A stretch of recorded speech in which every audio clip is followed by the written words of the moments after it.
less, dude. Nothing more, nothing less than a... Had a stupid video of me going on. I'm changing some stuff, though. We've got you in full stereo. Right. On the screen, it's not how I like it. I need to switch the mirror image, so we got this going on. So now everything's all nice and good. The power of technology. I know, dude. Oh, dude, do you want to start our conversation there? Because technology is... On the power of technology? Dude, technology is fucking... First of all, let me introduce everybody. Let me introduce you. Welcome, everybody, to the podcast. This is MuseMe TV. We haven't been doing this for a while. It's been a little hiatus, but we're back. Episode 61. 61, brother. And we got Nico. Dude, I don't even know what to title you after that anymore. You have so many names. Nico the podcaster. Nico the podcaster today in the house. Yep. He came all the way just to come hang out with us. So, Nico, what's up, man? Let me give you a little bit of a brief of what's up. Good. You got to, dude. Perfect. Yeah, dude. You're the man of the hour. 2 hours, however long we do this fucking podcast. Who knows? Let's get it going. What's up, Nico? How you doing, brother? I'm glad I brought supplies. I'm doing great. Glad to be in your studio. Thanks for having me. I'm glad you're here, dude. You have a awesome setup over here. Dope, right? I love it. All the comics. Yeah, I'm a big nerd, dude. I fucking grew up a nerd. I always liked the nerdy ass shit. The comic books, the anime, the fucking... I always thought you were, like we've mentioned before, way younger, but we're about the same age. Yeah, I think I'm 29, and you're... 32. Yeah. So, yeah. If that's the same generation. We would be in the same high school, literally. Either right when you're exiting, I'll be coming in, or just a few days off and shit. But yeah. A sophomore, I'd be a senior. So I figured you were, 20, 18. Little fucking baby, so right? So the comics are keeping you young, bro. I need to start reading some. Yeah, that's crazy that everybody thinks that, too, when they see me, because I have this young youthfulness still. But I mean... I guess I'm lucky. I see some other Mexicans that are like, dude, they have full on beards and they look like me. Do you grow a beard? You can grow a sickle beard. See, that's crazy. Right when that beard comes out, I bet you. When were you? Like what? 17, 18? It started coming out heavy. It was funny. It was funny because I would get. What happened was my sideburns started growing down, and then the beard started filling out, and then finally, when I was like 17, and then finally it filled out maybe like last year, and now it's a full beard. But basically, it was just like giant mutton chops for a long time. Okay, that's actually for the side and stuff. I can't even get that far, dude. Yeah, I would get so pissed off. But you saw my beard with when I had like 2 weeks of growth. Had the full-on Muslim look. I know. It does come on pretty heavy when you first get it. Right. So it's always good to see. But, again, Nico, thanks for coming. We're just going to chill out. Let's have a few smokes. Welcome back. 420 friendly friends. This is where we're at. But what we're going to talk about, we're actually going to start off with technology, because you're just like, the setup is intense. It is. I love the mics. I'm very impressed. I know you from open mics. Yeah, I've seen you. And we recently just met. Right. And I've seen you perform, and I haven't seen your music, but online I saw a little bit of it. Yeah. But I didn't know you had such a nice setup. Yeah, I've been doing it for a while, man. Probably been doing it for like 11 years now. Oh, really? So 61 episodes of this alone? No. But not the podcast. I wish I'd been doing the podcast for 11 years. If I've been doing the podcast for 11 years, it would probably be a lot more farther than it is now. But But even to get to music and stuff, I've been 61 episodes. Yeah. Oh, so you've been playing music and entertaining and trying to be like a very charismatic person for a long time. I've been doing this since I was a little kid, fucking. But the podcast happened 2 years ago. 2 years ago, and I've actually I played with the band before. Fucking, we played a lot of shows across Albuquerque. See, that's what I like too. Learning a little bit more about you is you have the joke about Jehovah's Witnesses call God causes to become. Yeah. And then you're like, oh, then that's my band. Yeah. Hey guys. That's funny. Yeah. See? And then but it actually is your band. Yeah, exactly. So we were pretty heavy in the music scene 2 years ago, but actually had a tragic accident where my guitar player died. Oh, goodness. So that actually kind of slowed things down. His brother ended up, having a family and stuff, so he doesn't play drums as much anymore.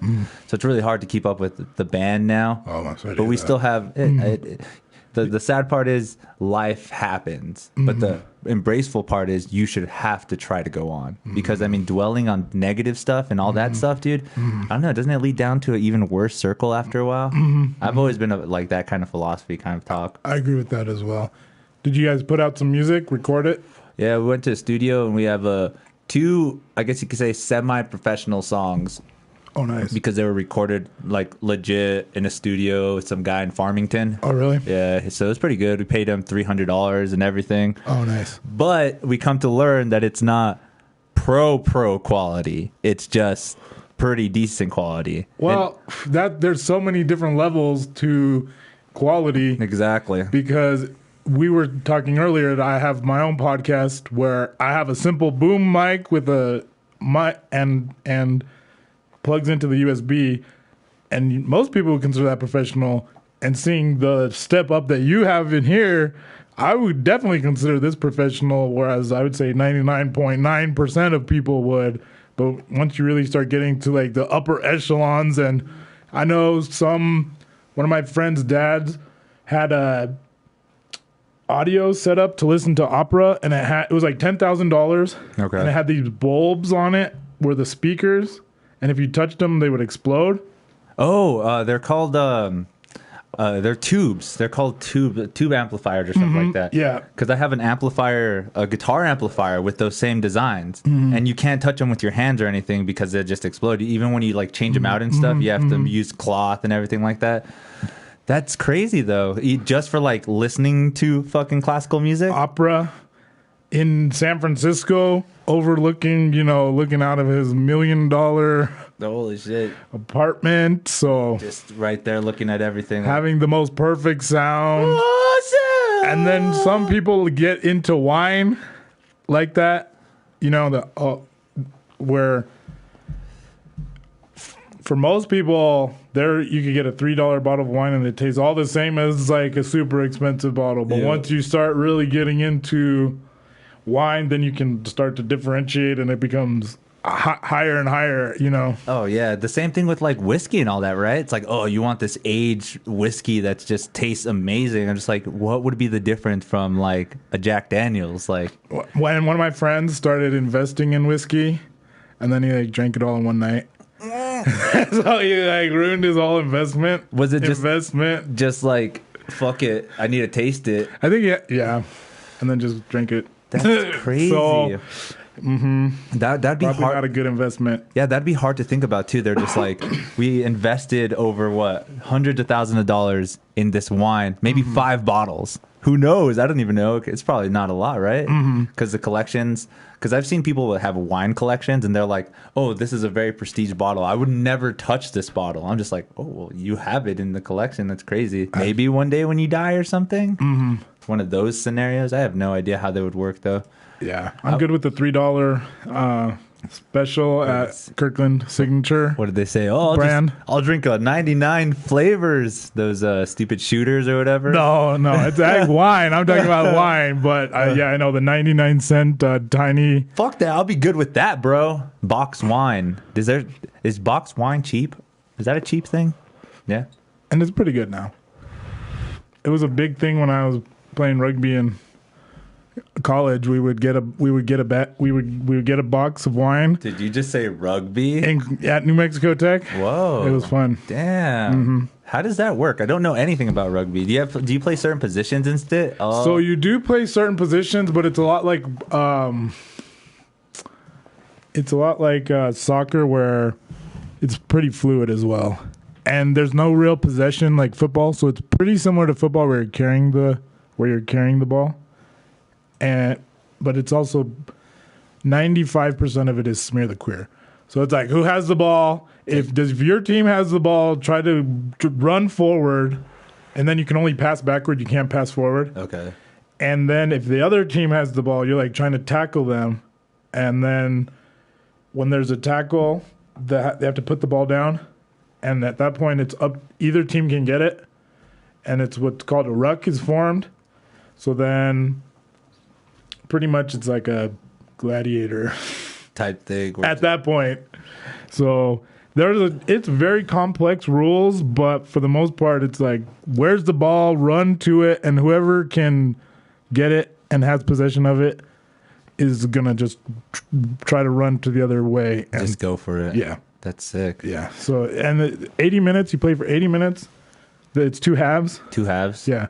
There's the timeouts, but really only if you like penalties, that kind of thing. Okay. So in between those, like, there's obviously like your team can call timeouts and shit like that. Run plays, no, nothing like that. You try to run plays, but it is similar to basketball too, where it's very fluid. And then if he goes out of bounds, you have certain ways to get it back into bounds. So they'll reset that way. Okay. Or if there's a penalty, you'll have to reset and do it that way. So nice. Yeah. I have no idea. The only sport I played in middle school was wrestling. I wrestled a little bit, and that was pretty much it. I mean, my grandpa and them do like basketball, like, you know, out in the backyard and shit like that, but I've never really played for a team or anything like that. No, from a family. Yeah, I played for New Mexico Tech, and we would travel all over like Arizona, Colorado. And we would get our butts kicked in Colorado, and we would kick their butts in Arizona. That's pretty sick, though. I didn't know they had a rugby team. Yeah. A rugby team. It was started in 1973, so it was like super old, called the New Mexico Tech Pygmies. Pygmies. And then recently they just changed the name of New Mexico Tech. They basically renamed all the teams under one name, Miners, and then they just did a new logo because they're really trying to promote esports. So now it's not like New Mexico Tech Pygmies anymore.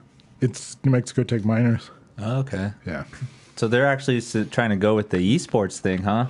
They're putting a huge investment in esports, and they're have a lab, and they're really promoting it. And that's actually one of the biggest things that prompted them to want to do the name change and the logo all one way, because it was New Mexico Tech Pygmies was the rugby team. And it was associated with the school, but not super official.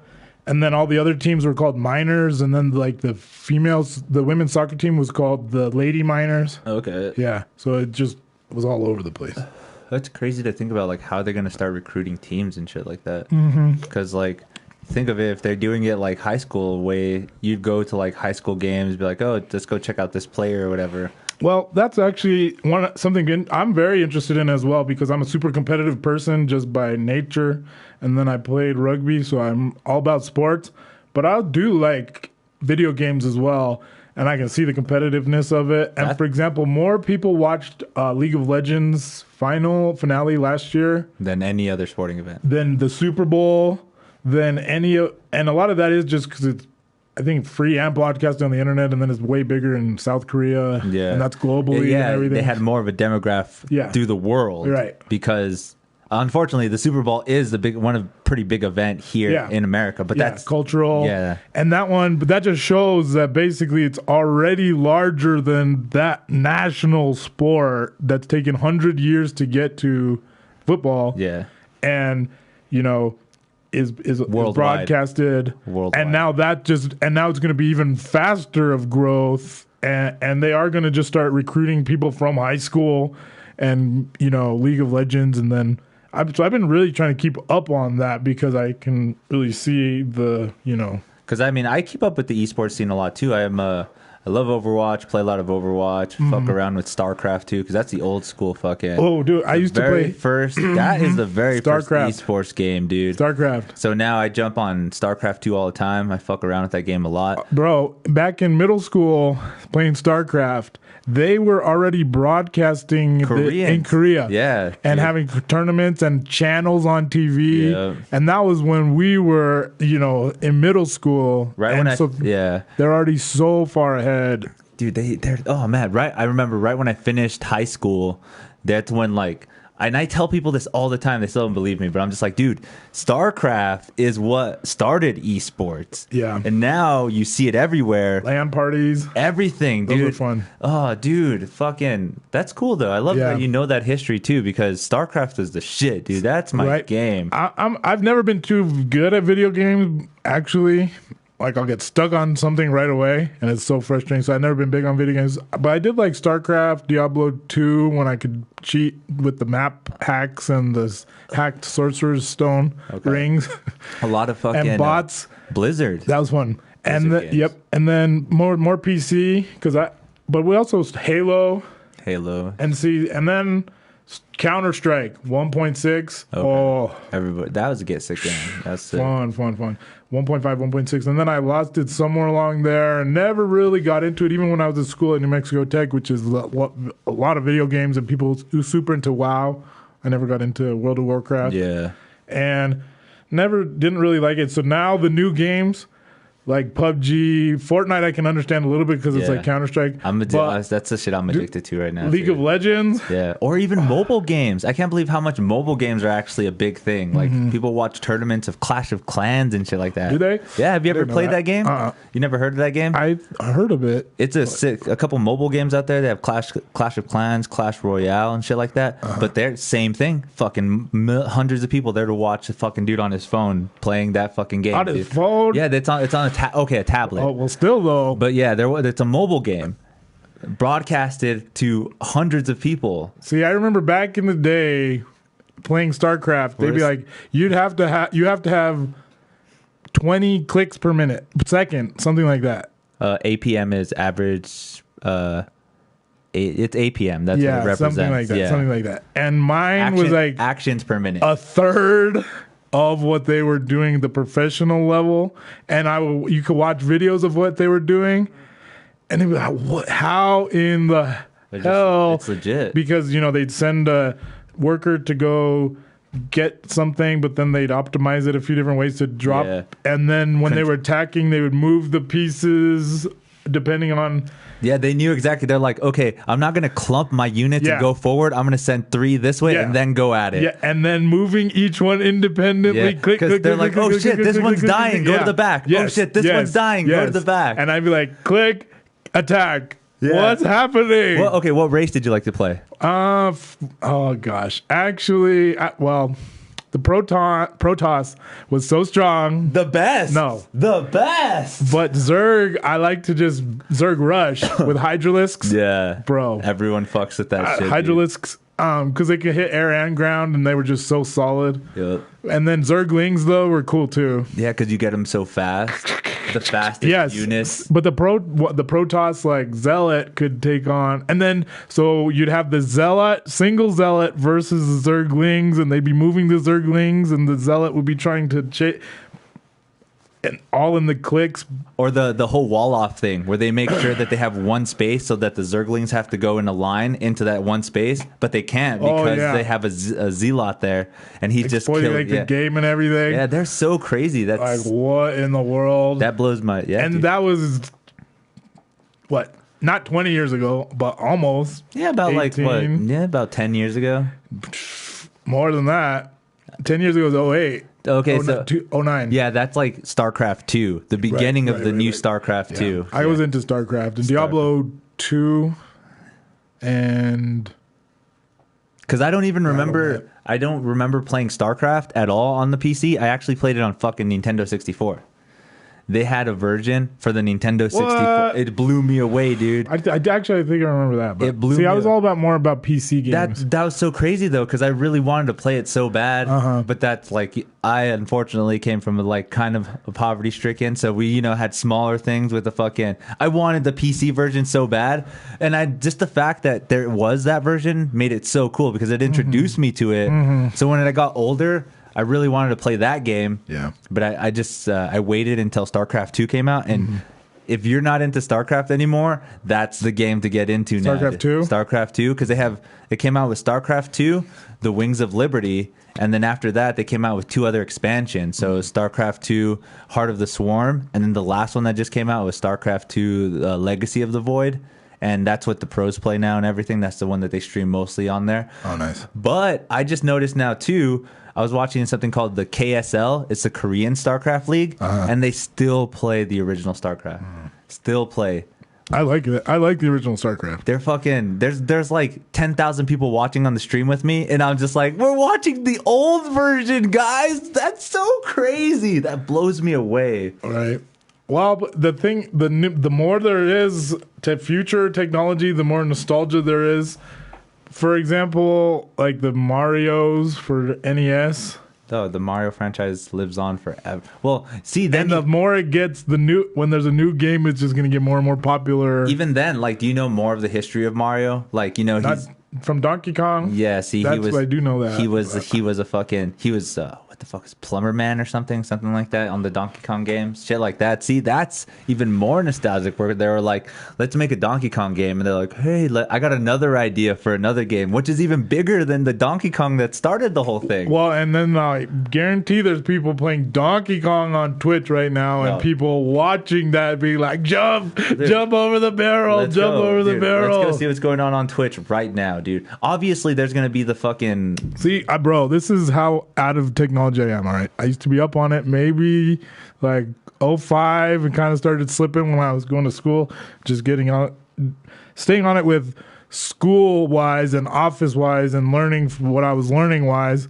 But, bro, I can't barely even use Twitch now. Remember, I'm telling you, I'm like, I think it's broken. I don't know how to use this. Dude, yeah, man, that's crazy. So I used to be able to be anything, boom, right on anything, right on figure it out. Like now, I'm like, please turn on. Okay, it turns on. It must be working. We got this. Thank God. I mean, it depends too. This is what's popular. Counter-Strike. That's the popular one right now. That's how much people are watching right now. 130,000 people. Yeah, are just watching a bunch of other channels of people watching Counter-Strikes. And then this is the second largest. Categories. So League of Legends, I'm trying to get into that because I guess that's the biggest esports. That's one of them. But it's the biggest, like, popular, most tournament-wise, and starting to be the most college teams. And a lot of people play that. See, and that's what's crazy, too. Do you know about that game Overwatch? Have you ever heard about it? That game actually has teams from around the state. Overwatch teams, kind of like, you know how the Denver Nuggets and shit like that? Texas has an Overwatch team. Well, I was looking into this a little bit, and the New Mexico Athletic Association recognizes esports, and it has like 3 or 5 games that they recognize as a sport.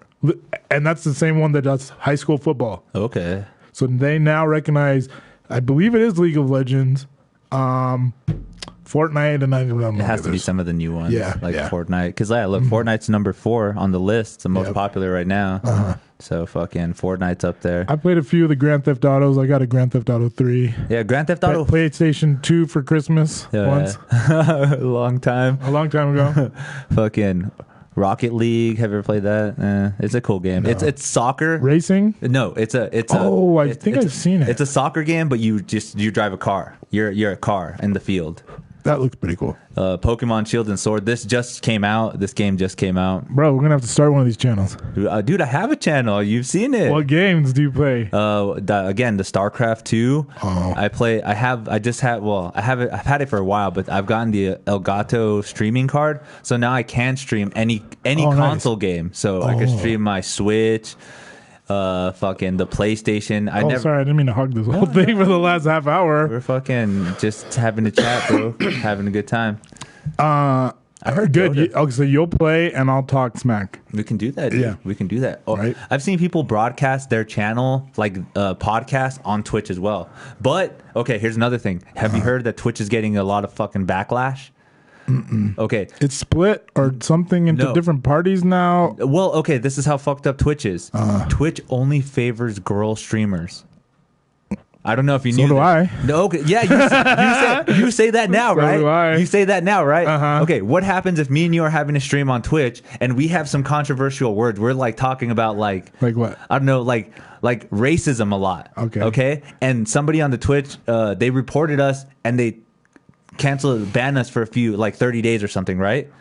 So that happens a lot to male streamers compared to females. And people are getting so mad because females have done worse on the streams. And they worse like what? Oh, dude. Okay. Okay, there's this one who animal abuse, dude.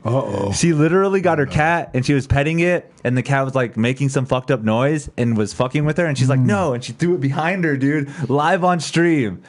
But she didn't get banned or anything. Nothing happened to her.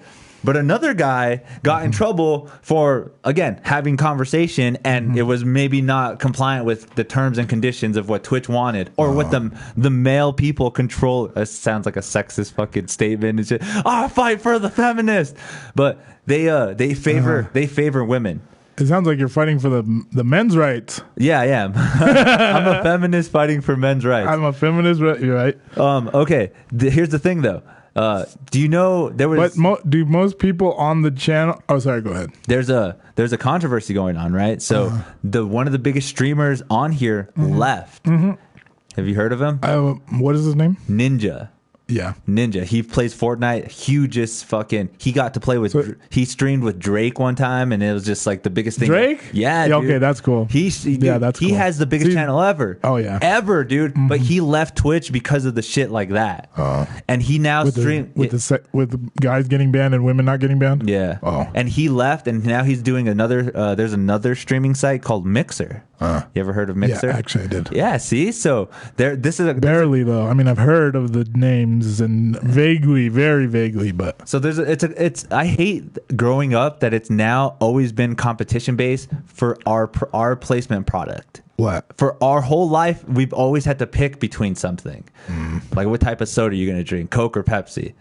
What kind of TV are you going to get? A Vizio or a Sony? That's good. That means we have a plethora of options in the free market. Yeah, what is it called? They're competition. They have competition. But what happens when right now Twitch, one of the biggest streaming services out there, has the monopoly of this? Oh, yeah. And it's hard to get away with stuff like that. Well, I would say, doesn't YouTube have the monopoly on this, though? Kind of. It's not as good. It's not the same. Like, they don't get as much views on live stuff. Okay, yeah. Like this is like the newer generation type stuff. Yeah, newer gen. Well, I mean, don't get me wrong. I watch YouTube way more than I watch anything else. I don't watch I don't have any cable. I don't have Dish or anything like that. I don't have Dish. I watch Netflix. And then I watch a lot of people on YouTube. Yeah, people on YouTube. There's a few people that I follow on YouTube. Yeah, that's what our lives have become now, is a streaming service. We just watch a bunch of stuff on content that's on the internet that we can upload instantly. Yeah. We don't want to wait to see what's going to come on. We can just see what's next. Yeah. There's a lot of. Go ahead. No, dude, go ahead. No. It is a lot of overload where how many people are doing this too. And like Ninja's the most popular, but probably why is he the best? Is he like the best at the video game? He's so sick, dude. Well, it's fun to watch then when someone's like sick. When they're really good at the game, like, what? Counter-Strike headshots and jumping around corners and getting 3 people. The only way we would get away with it is how funny we are. That's it. That's the only way. It's like, oh, they really suck, but at least they have funny banter. At least I can listen to them talk, because if it was just us playing the game as good as we can play it. So I recently started playing CSGO. Okay. I went to there's a Golden Gun Gaming. Yeah, I've been there. I know a guy that works there, and hasn't it recently been taken over by Gamers Anonymous? I'm not sure. Well, recently they had... How recent? Probably like 8 months. Oh, okay. It's kind of a while. But I've only been going there like a few months. Yeah, but it's still Golden Guns, but the guy who owns Gamers Anonymous now has some shares and owns a little bit of it too now. Oh. So he's making changes and doing some stuff there too. But anyways, back to Golden Guns, playing CSGO. Okay, so I started playing and I was just so bad. And then, I mean, half of it is having your keyboard set up correctly the way you like it. So I couldn't use the sound because I didn't know the key. And playing deaf in that is super hard because you rely so much on sound in Counter-Strike. Okay. But even my reflex time was way slower. And I was just always at the bottom of it. It was just terrible. But again, that's the shitty part the good thing and the shitty part about it is that we probably suck, but we could always get better. We can. There's no that's most improved. There's no way that we cannot get better. I won most improved for my rugby team my first year. Yeah. And that's like, dude, you used to suck the worst, and now at least you don't suck the worst. Yeah, see, at least you're better. Most improved. Anybody can win that. I've always liked that no matter what, anything we want to do, you could be good at it. You just have to do it. just really try to do it. That comes to the gaming and shit like that. That's what I'm trying to do. That's what we try to do with our comedy, with the whole streaming thing. I mean, try to follow a dream. If it gets good, it gets better. Yeah, I get better and better every day. Yeah, because if I showed you the first videos of this stream, it's crazy. Like, it's like lower quality, smaller setup. Oh yeah. But then as time grew, obviously the mics got better, the camera's getting sicker. I didn't know my voice sounded so good. You're just like, hell yeah. I'm in love. What's up, bitches? Yeah, exactly. But is anybody watching us now? We got 3 viewers on. Oh, 3 viewers. What's up, everybody? You guys checking us out? Thank you guys for tuning in. They just fucking listen, and it's always after the feed too. I always get views after when we upload it and shit. So. Cool. Just bullshit going on. Nice.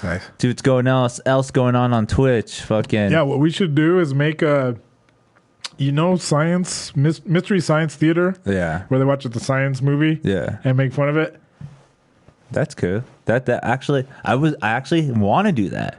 Let's see what kind of games they have. What is like we're actually getting a little bit lower because it goes in Counter-Strike. It goes in the sense of obviously the most popular to like what's not popular. Oh yeah. So like we're scrolling down. Zelda and the super old school Zelda for the Nintendo. Yeah, Ocarina of Time, right? Look at that, dude. 15,000 people watching that. Wow. There's 15,000 people in this channel, and once we go to the Legend of Zelda, there's different people playing Legend of Zelda. Oh yeah. So this person has 500, this person has 300, this person has 200, 50, 40. Let's go with 27. Let's see what this dude is doing. I could get into this because I was so bad at video games. I'm stuck on the title screen. Really? Not the title screen, but yeah.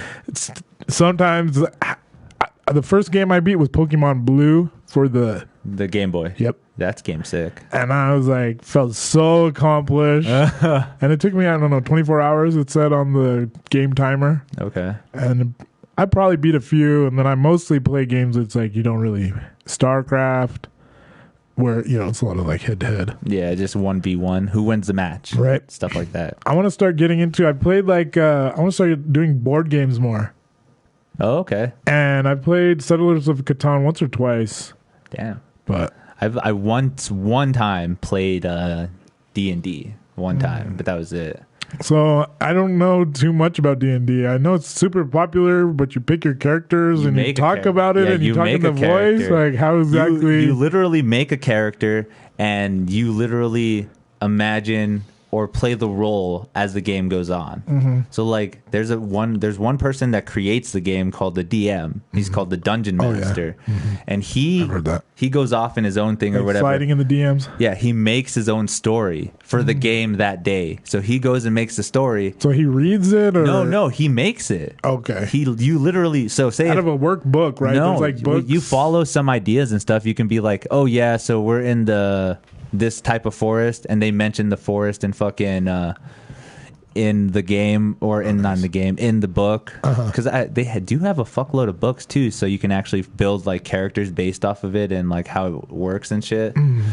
But I don't think I'd be, if there was pictures. It's just people talking. Okay. You said okay. So that I like video games. It's a little more visual, at least. You know what I mean? You can kind of get lost into it. I'm not trying to work here. Today, I sit at the at the tavern waiting for a mission. I'd be like, next, put this. I'll listen to this guy waiting for the tavern before mission. I'm over the tavern. It feels weird, like because you're role playing and you try to act in voices too. No, there's a lot of people. Some people do. The people I played with didn't. Yeah, but some people do though. You do. You can. Some people. Yeah. Oh my god. Let's see this fucker. This fucker's playing.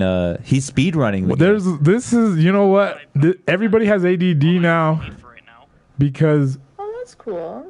Look at how many screens and look at how much is going on in just this screen alone. Yeah, that's true, right? And another screen. And then there's another screen, and look at this is like infinite complexity.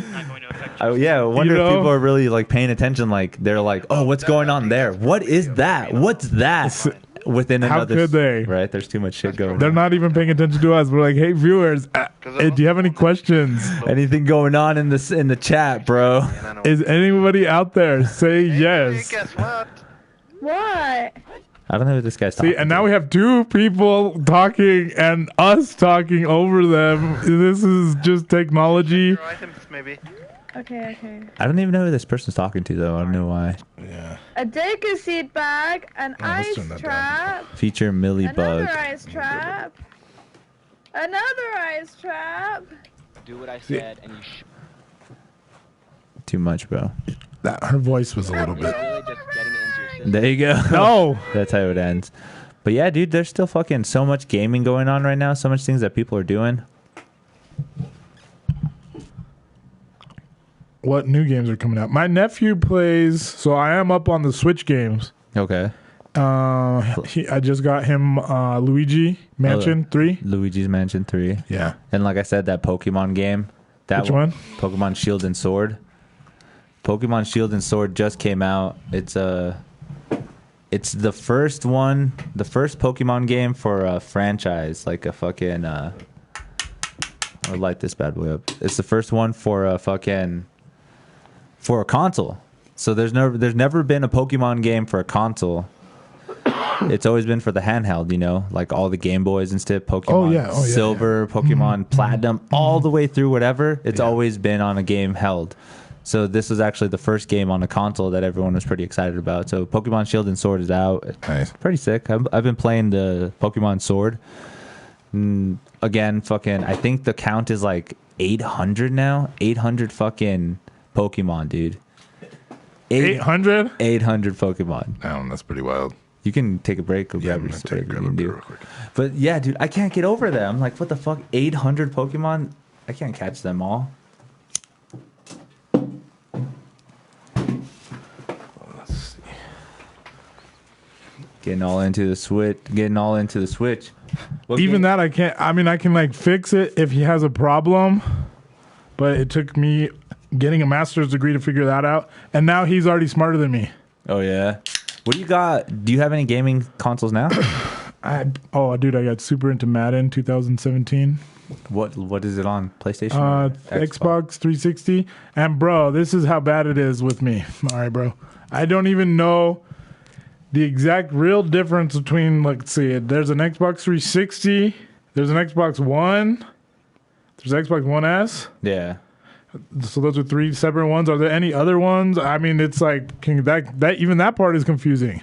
Oh no, I don't like Xbox. Oh, you don't like Xbox? Fuck Xbox. Yeah, I used to play Halo, but I've never been able to really do a controller too well. Yeah. You know what I mean? Like for me, a computer, keyboard, you have more choices. Like anytime I played, I got decent at Halo, and GoldenEye was cool. That was sick. That was for the 64, but it was a little simplified. Halo was like the boundary of where I could do it, but like Call of Duty, I kind of like those ones too. Those are always good games. I mean, they just released that new one too, Call of Duty Modern Warfare. It's like training people for the future war is going to be done like that. I've always thought that way, especially since Boston Dynamics is making those robots. Have you seen those robots? And now they're using them in real life situations. Yeah, see? It's just going to be some dude controlling the robot half the time.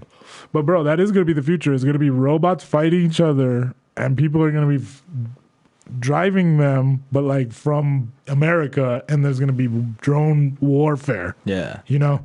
So that what happens then at that point? Like who wins? Like how? Okay, all right. So once the drones start fighting and they end each other, if it's the person that has a few extra drones left over that were able to outmaneuver the other drones and shit, are they gonna go in for the kill? Actually, I have a lot of thoughts on this. Let's go. Let's talk. I'm all about conspiracies, bro. Okay, technology and weaponized technology. Okay. So if a human were to ever fight even the Boston Dynamic robot how it is now, the robot will win. It's totally asymmetrical already. Okay, it would win physically. Yeah. But if we can take it out smart, if we fought it with smarts, right? Say we were like, okay, this thing is chasing us. Let's actually maneuver in a certain way where we make it fall and then we make something fall on top of it. It would still yeah. See, that level you could outsmart it. You could outsmart it. But let's say it was like you were in a flat area and you were like separated by 100 feet and there was really nothing around you and it was just pretty much you and the robot. Yeah, just like a boxing ring. The robot's going to take you out every time, and you can't even run away from it. It's just going to have like unlimited energy and chase, so it's totally asymmetrical. So it'd probably take like 10 humans to take one of those, or you know what I mean? Like in a physical fight. Yes. Physically. So, and now that's just that dynamic robot dynamics. Imagine the drones that are flying, bro.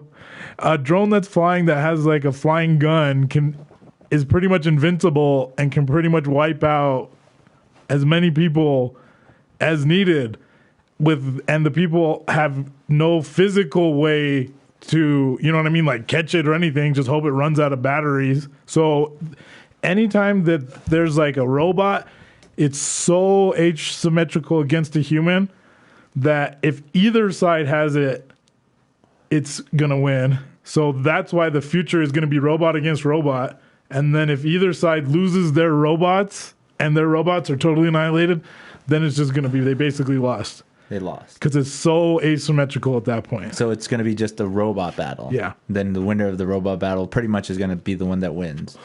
And people won't even do bombs in the future because it's so expensive. You know what I mean? Yeah. They could be like, we'll just eliminate all your army and then take over your city, and now we have an incredible amount more political power and economic power just from robots alone. Okay. So now that it's a thing, I guess that's the beauty of how we've developed as countries, is that like we've always tried to outdo each other, right? In a certain technological or any kind of innovative way. As long as we're outdoing another country, we know we're safe. Well, and that's where a lot of it was like through the internet and safety of the internet. Not anymore, bro. And now it's going to be... You heard of the deep web, right? The dark web and the deep web. There's too many names for it now. Well, I guess they're two different things, too. Are they? Yeah. Yeah, see, that's what's even crazier. Right, because the deep web is just like all the stuff that you can't see that's, for example, in forums that are archived, that it's, you know what I mean? Even like super past things and stuff like super past things. That's like, so just stuff, or, private pages. Yeah. But the dark web is all the stuff that's like illegal. And Bitcoin and Silk Road and that kind of thing. That blows me away. Mm-hmm. I don't mess with that because it's everything, bro. I can barely use technology as it is. But isn't that the future? I think the future is is now where it's going to be pretty much like user friendly. The user experience is going to be how it is now. Pretty much, you think so? Where it's like screens. Maybe they'll be close up in your face. Or directly piped to like your optical nerve. That probably is the thing. Have you heard the Neuralinks? Mm-mm. No? Elon Musk has invented this thing where it's like a kind of like a computer chip thing that goes behind your ear, and like 1,000 hair-like follicles go inside of your head. Huh. Yeah, and it touches different nerves and stuff so that it sends that electric pulse to help activate it more. Mm-hmm. Right now, what he's trying to do it for is for like people that are like paralyzed, to like help them maybe move like muscle ligaments and stuff like that, or be able to have speech impediments or something like that. Oh, nice. But he's actually thinking you'll actually be able to feed information straight to your brain. Fucking literally just be Dude, like, that's what I want. just literally like, how long does it take to get from here to Santa Fe if I was talking in feet? We have to look that up. We literally have to look that up. Not if we had Neuralink. Right. So that blows me away in itself too. Like, is it too close to technology that we wouldn't know what to do with it, that it kind of takes us over? Or is it a utopia where we kind of like, it helps us live our life better? But it will be both. You know what I mean? It will be a utopia because then anybody could be like, I want to be in Tahiti right now with Cindy Crawford. Why'd you pick Cindy Crawford? I was just trying to think of someone that everybody likes. That's universally beautiful. Cindy Crawford. From a little bit back in the day, so that if there's an older audience, go for it. Yeah, Cindy so Crawford. that our older audience that's on Twitch. You're hanging out with Cindy Crawford. you'd be like, okay, this is where I want to be. Instantly, click, turned on. That's where you'd be. It'd be in 3D. Everything would be totally legit and free too. You know what I mean? Yeah. Because that's one thing about the internet as well. And it's like information is so available and it's so universal and it's like free as well because you can learn a lot from YouTube. You know, there's a lot of available Everything. anything and everything. Everything, dude. Anything and everything. I'm going to subscribe to a couple of channels on there that are just literally lectures of professors sitting there From lecturing. Berkeley. Yeah, dude. I don't even know why I fucking wasted. Because unfortunately, I'm a college dropout. I didn't finish college. But now, even worse, I feel like I'm so much smarter because I'm out of school and I'm not pushed in a direction where I have to learn something. Mm-hmm. Dude, every once in a while, I'm just fucking, oh, dude, I want to watch this video on fucking microeconomics or why is a quantum computer so amazing? Like, and then I figure it out. It's like, But if you take a college class on that, it's not as interesting. yeah, exactly. It's and you're just like this. And maybe is- another thing I heard too is that it's always because of the way that our society has been built. Mm-hmm.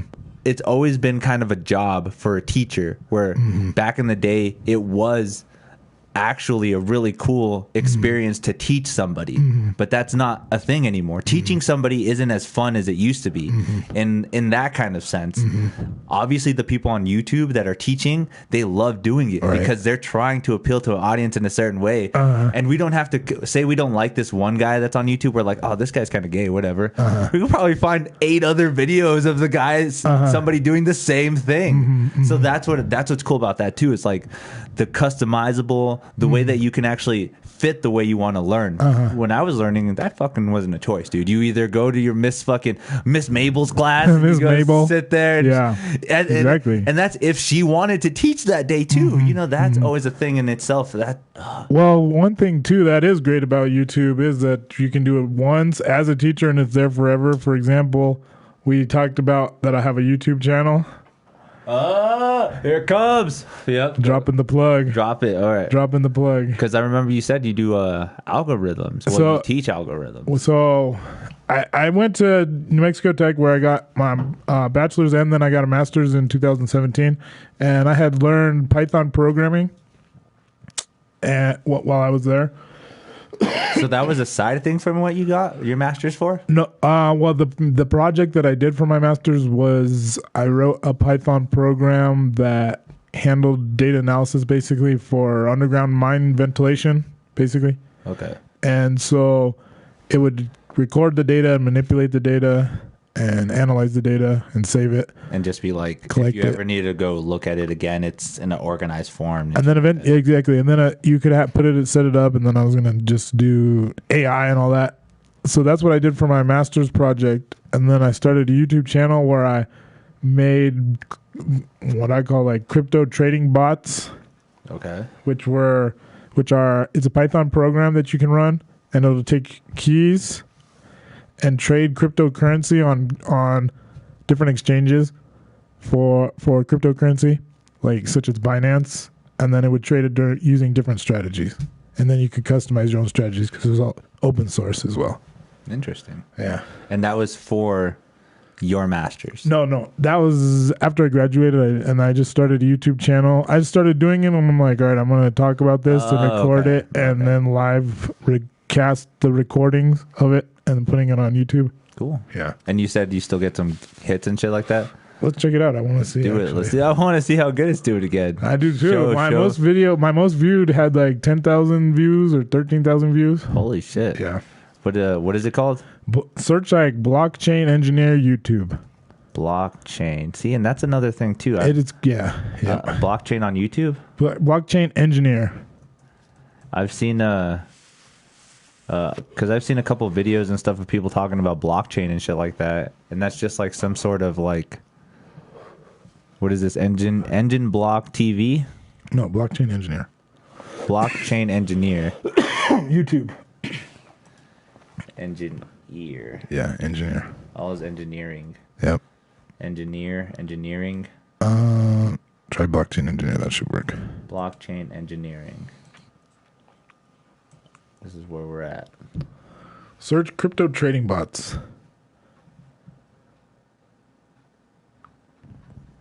Crypto trading bots? Yeah, that should work.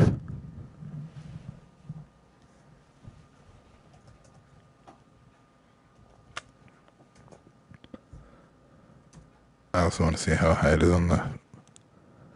No, not that one. Down, down, down. Oh, my rankings are suffering. All right, search crypto trading bot blockchain engineer. That should work.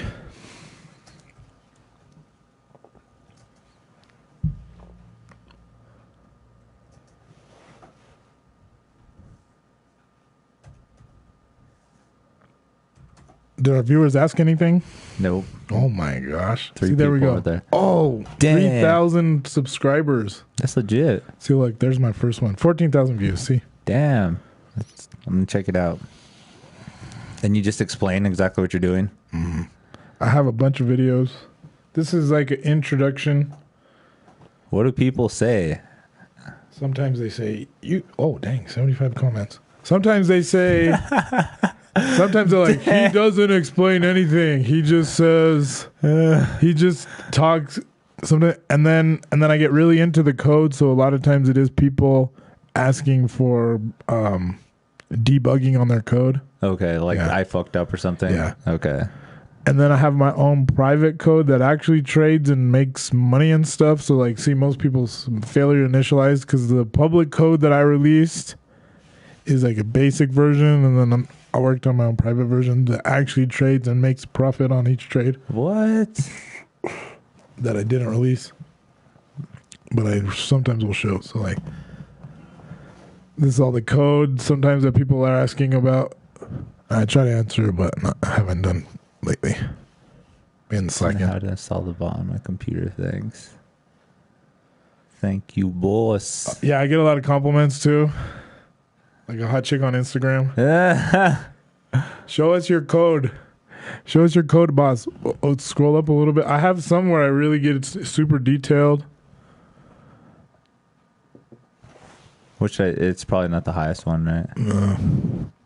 That's so crazy, though. That's sick. You write code. That's fucking intense. I haven't done it in a while. I mean, I'm kind of slacking, and I uploaded all this, and then I kind of wanted to just release it into the wild and let everybody else do it. Look. But the program is a fake. And then I do because I had some paper trading and stuff. So I got kind of frustrated a little bit just trying to help people do this for free and everything. Got it, but the program is fake. What does that mean? Because I did have a paper trading one. So like portfolio.tech, so you could paper trade on some of them. Okay. But then I adapted that to be able to work on the exchange. Rather than just printing out the data and everything, I got it to ultimately be able to execute the trades profitably, and then it had to go down to like the millisecond. Dude, you're blowing me away right now. It got to be too much though. I was like, my head hurts. Dude, that's so like then fucking... I put all this out. I put it all out into the wild. Look, there's 107 videos. So check out some of my last ones because they're pretty sort by popularity. So I go to that's me looking like a Roman coin. Is that you? This is your introduction? What? Oh, God, I gotta listen. Joaquin Roybal. Hold on, let me hear this. All right, this is a professional. Give it up to the fucking intro. Sick full screen, bro. Go full screen. If you guys aren't, go subscribe to it. We got 4 people watching. Sorry, give me a second. Sorry, look, this one has 7,000. This is like my second most viewed. So full screen, bro. Well, obviously this one plays all the time, so everyone sees it. They're always like, it always scrolls by. But anyways. Go subscribe. This guy is sick. This is intro video. Blockchain engineer. Sick as shit. Here we go. Hello and welcome to the official YouTube channel of blockchain engineer Joaquin Roybal. On this channel, you will find high-quality how-to videos on algorithmic cryptocurrency trading software written in Python, as well as instructional beginner-level Python coding videos. Please subscribe, and thanks for visiting. Okay. We got a couple questions about this already. Holy shit. Yeah. Okay. Who is this? Who is this? Is this an actor? How did you get somebody to do this part? That's sick. Yeah. That's pretty crazy. Right? Yep. All right, so let's go to the videos. So see, like I had people design this whole thing. This is all somebody's design. Yeah. This is basic bullshit. You could have done this for free. Come on. Well, it was like $5. So. I could have made this video for it was you. like $5. Well, next time you will. Hey, hello. Yes. What is up? What is up? Let me tell you, Bro, about... with this sound equipment, yeah, for sure. Right. For sure. Okay. So, how to split limits, split limit orders on what? Binance crypto exchange.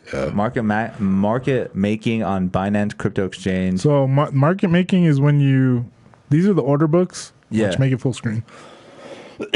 Which one? The second one.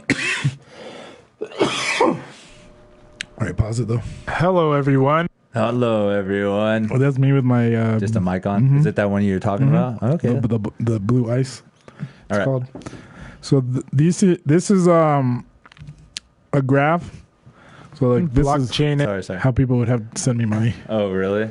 So but I never received any. So they scan the QR code just to get information, and then, or is it actually to send you money? It's like a Bitcoin address, Oh, okay. so they could just scan it and then send it. But I never received any. So. No. All right. Just to like help out or try to donate or something to this. I'm like, send me money. Give me some Bitcoin money. Yeah, Do you have any Bitcoin?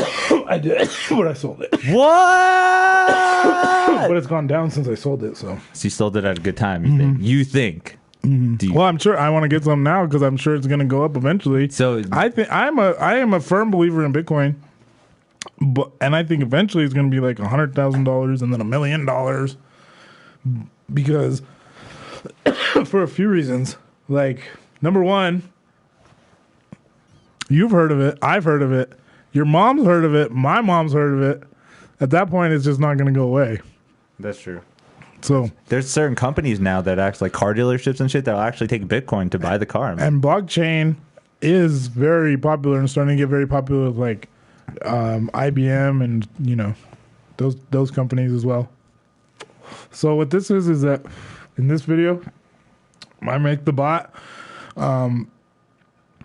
make the market, and basically what it does is it fills up both sides of the orders to and you can manipulate the price of the that you want it to happen on Okay. with the bot. Okay. So the bot is always looking for something at that price. Well, it'll set both of it, and then you can make the money through the spread. But you could spoof on one side, and they actually made all of this illegal on the stock market. Like, you're not allowed to do this type of stuff. Okay. But it's totally unregulated on the crypto market. Oh. So what I had the bot do a lot of times was all the stuff that basically they figured out in the 1920s is illegal to do, that's still legal to do on all of these exchanges, and had the bot do it. Okay. All right. So in this sense, though, with your program or this thing you're using, this code, is there another code or something like it that other people are using that they do? Just I got into. Sorry. No. This is a chat, dude. This is we're getting into it. We're hour number 1 and we're getting into this shit. Has it been an hour? This is 57 minutes. Good. Close enough. Good. All right, go ahead. All right. So, what was the question? We're talking about other companies or other bots. things. Yeah. Okay. Because you said, what made you want to go and do this? So obviously you have a bunch of ideas of different coding of what you can do. What really gave you the idea to go into doing this kind of stuff? So I did do Twitter bots, and they've shown that something like 75% of all traffic of all tweets on Twitter are bots, just tweeting and retweeting. Yeah. And again, that for me, that goes back to what we were talking about when there's a drone or a robot versus a human. The human is always at such a disadvantage. Yeah. And just like a computer and just like a program, you can have it run millions of calculations a second flawlessly, store the data, make it do all this stuff.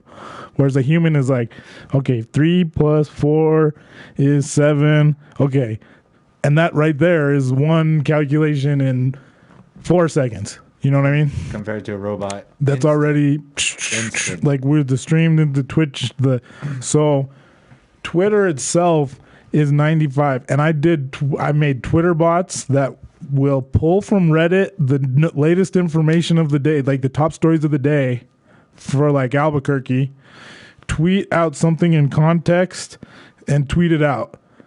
And it could do this multiple times, and then you can get the bots to organize.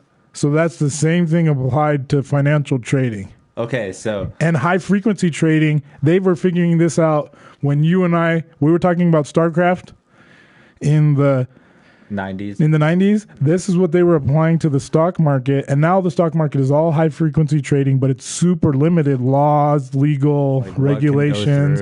How super, many? I could just imagine. And then way more expensive costs, whereas the cost to transition on this are so cheap. It's like 0.1%. Whereas $8 for a stock transaction, that kind of thing. And a much larger spread. So, excuse me. I got to be able to do the Twitter bots and understand basically how the Russians could do the 2016 election. So you actually understand more of exactly how they can manipulate a bunch of people to think like one way. Oh yeah. So because like you said, you took the top stories, Pull it and take the title, and then when you link it, it automatically fills it out so it looks super organic. And then you can tweet that out. And then if you do it at random time, mix it up a little. Yeah. And you can have other accounts retweeting, and as long as they're around a single subject, so like cryptocurrency. Okay. So like I could tweet from blockchain engineer, and I have like 5 different accounts retweeting it and adding different stuff. And it was actually very valid information and news. So it was helpful because it was pulling like the top things from Reddit and putting it into Twitter, but at a massive scale, and it could do it with bunches of different accounts. That's crazy. And then it's the same thing with this, but for money, Bitcoin, and real profits, real money. And this is just one snapshot of one currency they're pairing, and there's thousands of currencies all being traded 24/7, totally unregulated in any way. In the cryptocurrency. So this is like the video game version of stock trading, where in the 1930s in the stock trading, they were on the floor talking to each other, being like 50, okay, yes, Yeah. how much? Now, then they did the computers, now stock market, then the high frequency. But this is all that, but removing all that history, just like video games. This is basically like a video game. Okay. So using a bot from the Diablo 2 that I would do in high school, I'm like, all right, I want to do this on the trading. So, but then eventually it got just to be too much, and it's kind of hard to track and all that. So it's hard to keep up with what's going on now, right? Oh, so sure. You know what's crazy too is that I heard that it's probably due because the way that the technology is supposed to advance itself 10 times greater each time. So obviously when we were younger, technology was still kind of slowly advancing, and we kept up with it a little easier because the advancement wasn't as fast. Right. But now that it gets better and better, it's going to get to a point where that technology is going to advance in like less than a couple months. Like literally now. Didn't the Galaxy S7 or no, the Galaxy S9 just recently come out, and then now it's the S10? Well, there's hardware and there's software, which hardware is increasing so quickly. But software, I was working on this program that it was a Python program that could write its own Python program and fix it and pull from Stack Exchange to fix its own errors. So it was basically like a code that would grow, write itself, and fix its own errors. And people are working on, have done that. And this is like just me messing around. Think about what they're doing at Google with all the stuff that they have and all the information that's out there that's for free and available that they're just pulling, and Facebook as well. Damn. That blows me away, dude. It's crazy, dude. Think about how much data is out there. This is just me messing around with one Python program for like a couple months. And that's not even that's just the coding program you like to use, right? What? Because there's multiple ones, right? Like C++, fucking Java. I took C++ in high school. Okay. At CEC, which was like right next to Albuquerque High. Okay. And I took a class after school was over, So it would go from like 3 to 5. Oh, like an after school program. So I'd thing? go from Albuquerque High, and my dad would be over, and I'd go there, and we did a C++ class, and that was so crazy. It was 5 days a week, or 4 days a week. It wasn't Friday. 4 days a week. Super difficult challenges like bubble sorting techniques in C++. That's so okay. So let me. And some people in the class could do it in like instantly. And that's where you started. Is that in where high you started? school? Yeah, with like that freshman. That kind of program. That was the first one. And that is more like old school. And you've heard people talk about BASIC and Fortran. Yeah. And putting a punch card into a giant machine filled as big as this room. So I have learned like C++, but Python is kind of the best because it's pretty much like writing in English. You're pretty much like, do this many times, add this, multiply this. It's way simple. Okay. Clean. So it's easy. Like it's clean coding. Look also on my channel. Also, because I'll do like step-by-step coding on it as well. So I pretty much just tried to cover and do my own little podcast and doing educational as much as I could. You know what I mean? You should keep doing it, dude. Oh my God. This is amazing, dude. Right? Dude, you know something that I thought I would never be able to get close to. I still don't think I can ever learn code. Like that thing is intense, dude. I tried once in a while. I think I made like a shitty ass fucking web page that you can go to and just browse one time, just like a stupid little color change with fucking something small. Like, but I get how hard it is to do. Like, really, you can just fucking. Well, the thing about it is that I took. This kind of goes back to what we were talking about earlier, where. Like I studied for my master's degree in mining engineering. Shout out Snake, what's up? Keep it up. Thanks for watching. Anyways, go Snake. ahead. Yeah, Snake. Got any questions, Snake? Snake. We got a code master. We're taking a Q&A. Code master, dude. So I was doing my master's fucking blowing me away, science, fucker. And I was like, one of my last semesters, I was like, I want to take CS 101, basically. It was like what all the computer science people took. And then I took the entry level that all the freshmen take when I was doing my final project. And the credit wasn't going to transfer over from my master's or anything like that because it was a 100 level class and I was doing a master's. Okay, so it's just for fun. Just for fun. And because I was interested in it. So, and what was cool about it too is in the class, I always wanted to be in like a startup in San Francisco doing code and launching startup. You know what I mean? Yeah. Like launch Instagram and all that stuff. Yeah, I want to be the next big thing. Like with comedy. That's you know what I mean? Everyone's dream. So that was going to be my route. So, and a couple times in the class we had little projects like that. So when I was working on my project, I was doing all this data analysis. And then I also took this 101 class that was all the coding. And Python is pretty straightforward. Okay. Like C++, you do have to do a lot of the memory management. Well, you can do memory management and stuff and that kind of thing.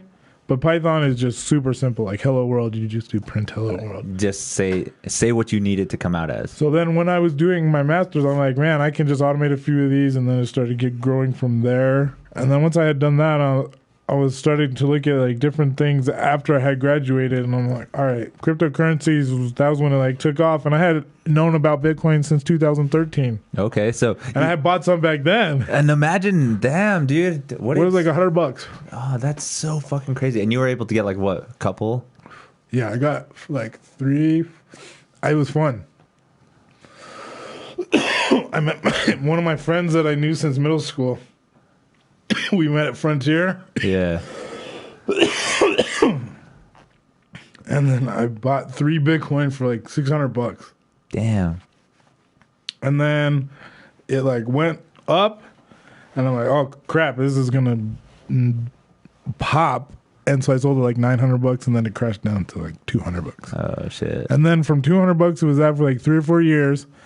And then it went up from 200 to like 1,000, and then in 2017 it went up to like 20,000, and then just dropped straight down again. So luckily I was out of it at that point. Yeah. So, But is it a game you think might end up coming back at? I mean, this is the thing, is it's going to follow that exact pattern. So for a couple of years now, or 3 or 4, it's going to be like kind of level, but then it's going to follow exponential path. Because also I've graphed this too on one of my later ones. Bitcoin analysis and price predictions. damn, dude, you're a beast. So I do like algorithmic, or I do logarithmic. So I do it on a log scale. Yeah. And it matches perfectly. So what's going to happen is it's going to go up from like what happened, and it's happened over and over since Bitcoin started. Originally it was 0. Then it went up from 2 cents to 8 cents. Then it dropped down to 2 cents. Then it went up to, $1 dropped down. Then $32 dropped down. Then it went up to from 200 to like 1,200. Then it dropped down. Then it went from 1,200 to 20,000. Then it dropped down to, and now it's at 8,000. It didn't go to 0. Okay.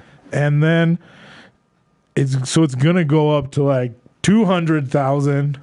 But we're talking like 5 to 10 years in the future. So you're still thinking it's going to go a little more down? It'll probably just stay like kind of how it is now. It'll go up maybe a little bit. It'll go up slowly over that time period. But in like 5 years, it's going to be maybe 100,000 to like $1 million. And in that time period. And depending on how things change, can you keep feeding your logarithm this information to keep changing with maybe it'll go up sooner than later? Well, I think that you got to have to like have a long-term strategy that's not directly from the algorithm, and that is like, all right, I think it's just going to go up basically more long-term, and then the algorithm is like, all right, it's relatively low now and relatively high now. That's kind of like the best you can do, pretty much. That's sick. Right. That is so badass, dude. You're fucking genius, dude. Have you ever? Okay, you're probably gonna be like, I don't know. Every time I would think actual coders and people that know how to do this are like, that show's fucking stupid. But have you ever seen a show called Mr. Robot? No. Oh man, you should watch it. It's all about coding and hacking and shit like that. Oh really, Mr. Robot? It's sick. It's on USA. It's actually on its final season. But I think it's something you would be into. Mm-hmm. But is it really something to a sense where you can do something like that? Because like in the show, they actually took over and like deleted everyone's fucking debt. They deleted everyone's debt. It could happen if the world melts down. I mean, it could happen. But the thing about it is that those are all going to be siloed in like different areas. Yeah, that's exactly in the show. It's sick, dude. Yeah. It is sick. Maybe. Dude, keep explaining more. How else can they do this? Hold on, let's take a break for like 5-10 minutes. A break from what? I'm just recording and everything. Let me just go use the restroom real quick. That's not how this works. That's how this works? I mean, it's not how this works, but you can go use the bathroom stuff. I'll just chat and talk about some stuff while you go do that. Okay, cool. That works. The bathroom is just right there, right across. Okay, cool. Help yourself. Cool. So if you guys are watching, thank you 4 viewers. You guys are awesome. We had any questions? We had Colt 45. We had a Colt 45? This guy here, his name is Colt 45, 60 ounces. I don't know if you're still on, but he's like, I hope you guys take a joke, but are you guys in the closet? So I was like, we're in the studio, bro. We're in the studio. We're looking, bro. This is like 10 feet. This is a studio. This is Kim Kardashian's closet, big ass closet. That's like that example you said though. Is like again, we feel like it's at a level of professionalism, and he's just like, what the fuck are these guys recording in a closet? It does look good though. It does look good. That's crazy. Yeah, go ahead. I'll be right. I'm just gonna be chatting about what's going on. So if you guys haven't been hearing, or if you guys just started the podcast, I'm here hanging out with my buddy Nico. Been finding out a lot of interesting things. Coding. The guy knows a lot about coding. We've been over a lot of things about what goes on in life and shit. But the funnest thing is the whole, the way he actually explains how this Bitcoin trading works and shit just fucking blows me away. And that he wrote this algorithm for it. Ron Smith, you know it. We're just here enjoying our time, having a good time. So thank you for coming in, joining the stream. Again, we're here with Nico. Amazing, great coder. If you're not, go check out his channel. He's got a channel called Blockchain Engineer. It got a couple of videos on how to. Shows you what he can and can't do. It's pretty sick. I wonder what he what are like some of these? Talking with Python engineers or in interviews. He's interviewing somebody. Who is that interview with? Or maybe it's just with himself. Crypto podcast. Look, he has his own podcast, guys. Go check out the podcast. We're scrolling through a couple of his videos. This is some more of the crypto trading bots. His intro video. Dude, most of his videos from a year ago have at least 1,000 views. So you guys got to go check that shit out. I'm just telling you, it's up there. Like, no joke. Actually, I think it is. The rumor does say that the PS5 is coming out in 2020. They did release a bunch of stuff about it. They said something about a patent as well. So I don't see why they wouldn't release it in 2020. The PlayStation 4 has been out for quite a while now, so they have to have been designing something new. They have to. Nico, welcome back. Thank you. Welcome back. Again, So I have 1,000 views? on most of every video from a year ago, dude. That's actually really impressive. Dang. Look at that. This one 1,000, 2,000. See, I go through all my code. Well, a lot of it. Yeah. One by one and everything. There's the graphs and predictions. So wait, when you're so like this video right here, the crypto trading bot live coding plus paper trading. Yeah.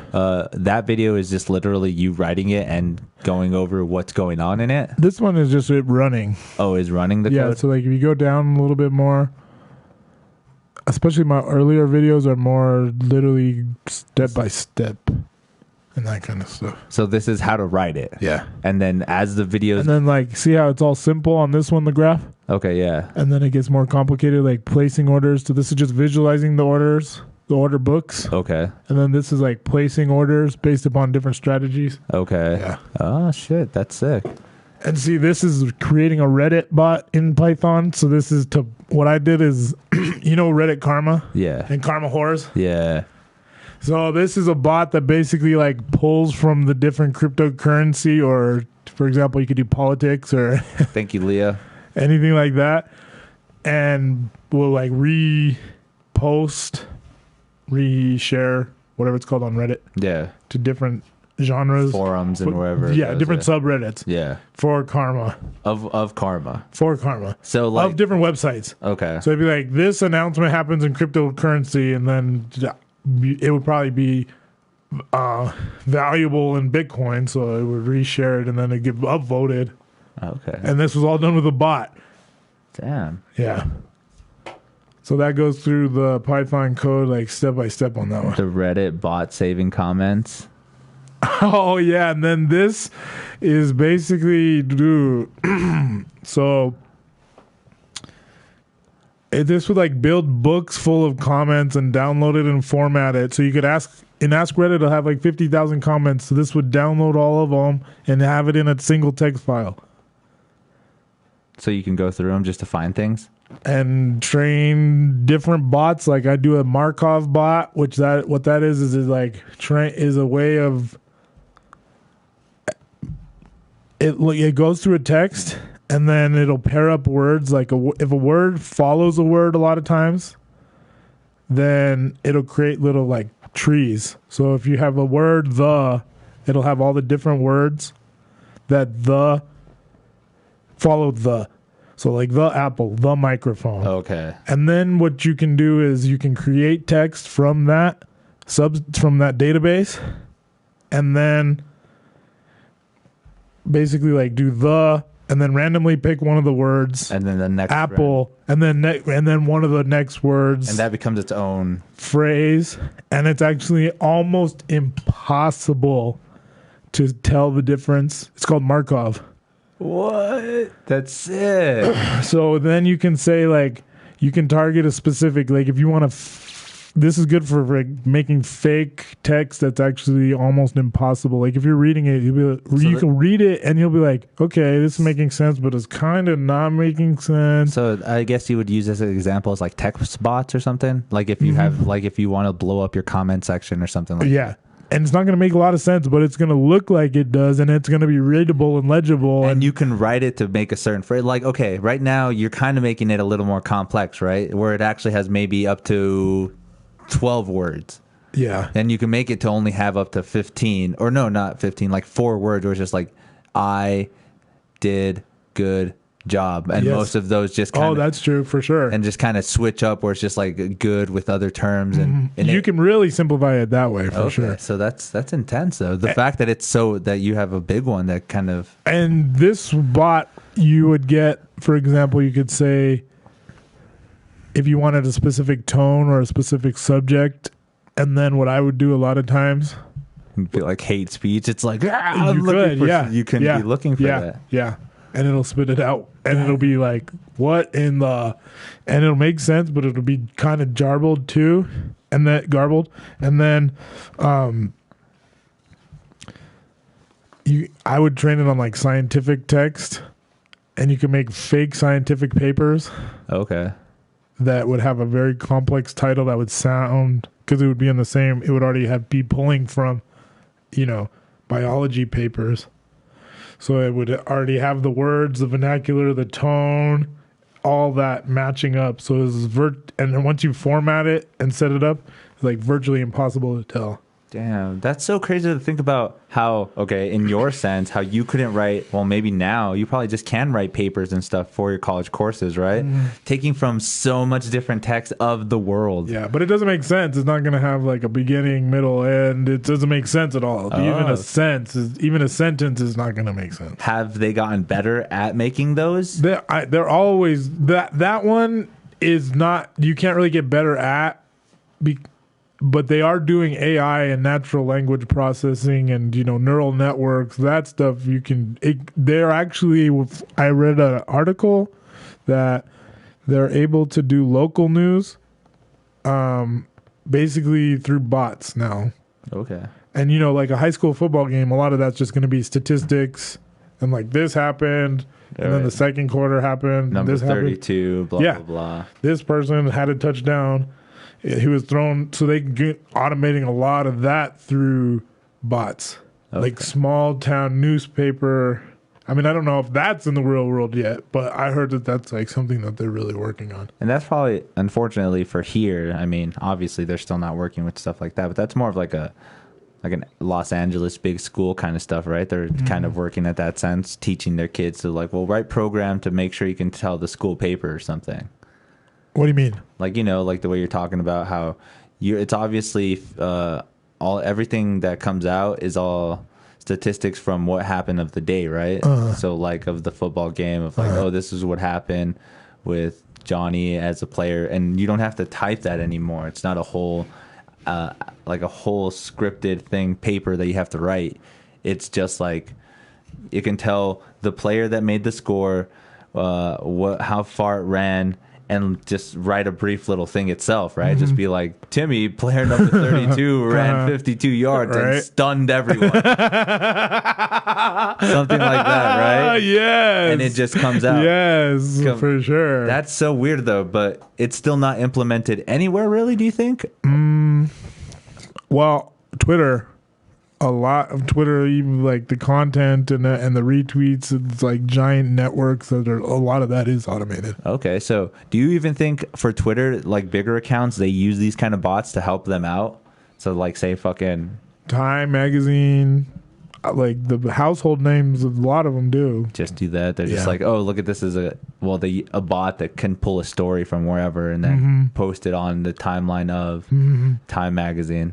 Like whatever their most popular is, they could do that. So I'm sure a lot of it is manually done, and probably like Time itself is. But there's massive networks out there that are purely bots that just make up content and then retweet content and then comment fake content over and over, Damn. So to really think of putting it in perspective, it's really hard to really believe what you see online.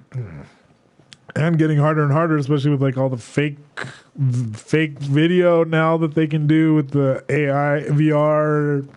That's going to be a whole nother crazy frontier. Like like CGI and shit like that is just intense. Like it makes everything look so real. Like even video games nowadays, just like fucking I don't know, like Last of Us. There's a bunch of video games out there now that I recently played the new God of War, and that thing looks like fucking, oh my god, 4K. I'm looking at the dude like if it's fucking an actual dude, you know? It's so ridiculous. I can smell him. So thinking of it in that sense, it's just getting more advanced where you can't tell what's fake or real anymore. Yeah. Oh, video games too. But that blows me away to think. I watch a lot of Joe Rogan's podcast. Oh, really? And like fucking, he had Elon Musk on it a long time ago. Oh yeah, you brought up Elon Musk earlier. I was hoping we could talk about him. Yeah, and the truck. Yeah, the truck. The eco truck. Okay. Oh, this is how disconnected that I am from technology. I don't know if that's a real truck now that exists. Yeah, let's watch the video. We gotta watch the video. But go ahead. Or if that was like 20 years in the future. No, it's actually a real truck. They pulled against a Ford F-150. Well, that's what they show in the video. I'm not exactly sure if that's what happened, but we'll look at this one under 5 minutes. Welcome to the Cybertruck unveil. We created an exoskeleton. I saw this. Saw this, yes. Yeah. I saw this meme that said, now hit the Cybertruck. showed a warthog. Yeah. And then it showed him throwing a ball. He's going to do it now, watch. And it breaks the window? Yeah. Does it still show the broken part? Yeah, because it's not supposed to break. Right. It's not supposed to. But maybe they edited it. 9mm No. bullet. Oh, okay. Shot at the door. So it's he's ultra trying hard. They can shoot it, and then he throws a ball at it. Because this was the very first metal ball, but yeah, still. this was the very first time he had to unveil it. So it was like a protocol. That always happens. Prototype. That always happens. Developed. We're going to be using the same alloy in the Starship rocket and in the Cybertruck.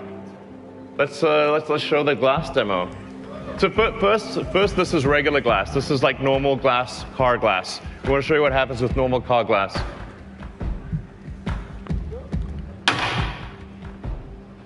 Now I'll show you Tesla armor glass. Yeah. He kind of sounds like Arnold Schwarzenegger. Tesla armor glass. Hold on. Franz, could you try to break this glass, please? Could you fucked up. try to break this glass? Yeah, see, this is fucked up, dude. He shouldn't have done this. Yeah, he should have expected it would have broken. Yeah. He did throw kind of hard, though. Yeah. Sure? The guy barely dropped it. Oh my fucking god. Well, Oh my fuck, maybe that was a little too hard. Yeah, he kind of freaked out himself. He's like, fuck. They should have expected that. He does it again. I love how they tried again, though. They tried again. They're like, do it again. That was So fun. that's a plus side. Let's try that, right? Try that on. That was a plus side? Sure. Yeah. That's the history of all of technology summed up in one 5-second video. Room for improvement. Again, though, this is still a basic Warthog. model. The car has Basic. an adaptive. How much is it going to cost? I think it's The rear is 40,000? 100 cubic feet. Is it for sale right now? 6.5. No, When is it you for have to sale? put your orders. Oh, okay, just like the other Tesla? Yeah. Pounds of payload. So let's see on-road the performance. I think it's going to pull it here. On-road performance. Oh, no. In terms of off-road performance, it's going to have the best angular approach angle, best clearance heights, best departure angle. For people that really going off-road, this is going to be great. You could basically do the Baja Rally in this thing. That's so crazy, dude. That's pretty wild. We have 3 ranges. So obviously they'll have access to all the superchargers, be capable of more than 250 kilowatts. We'll reveal the actual number later.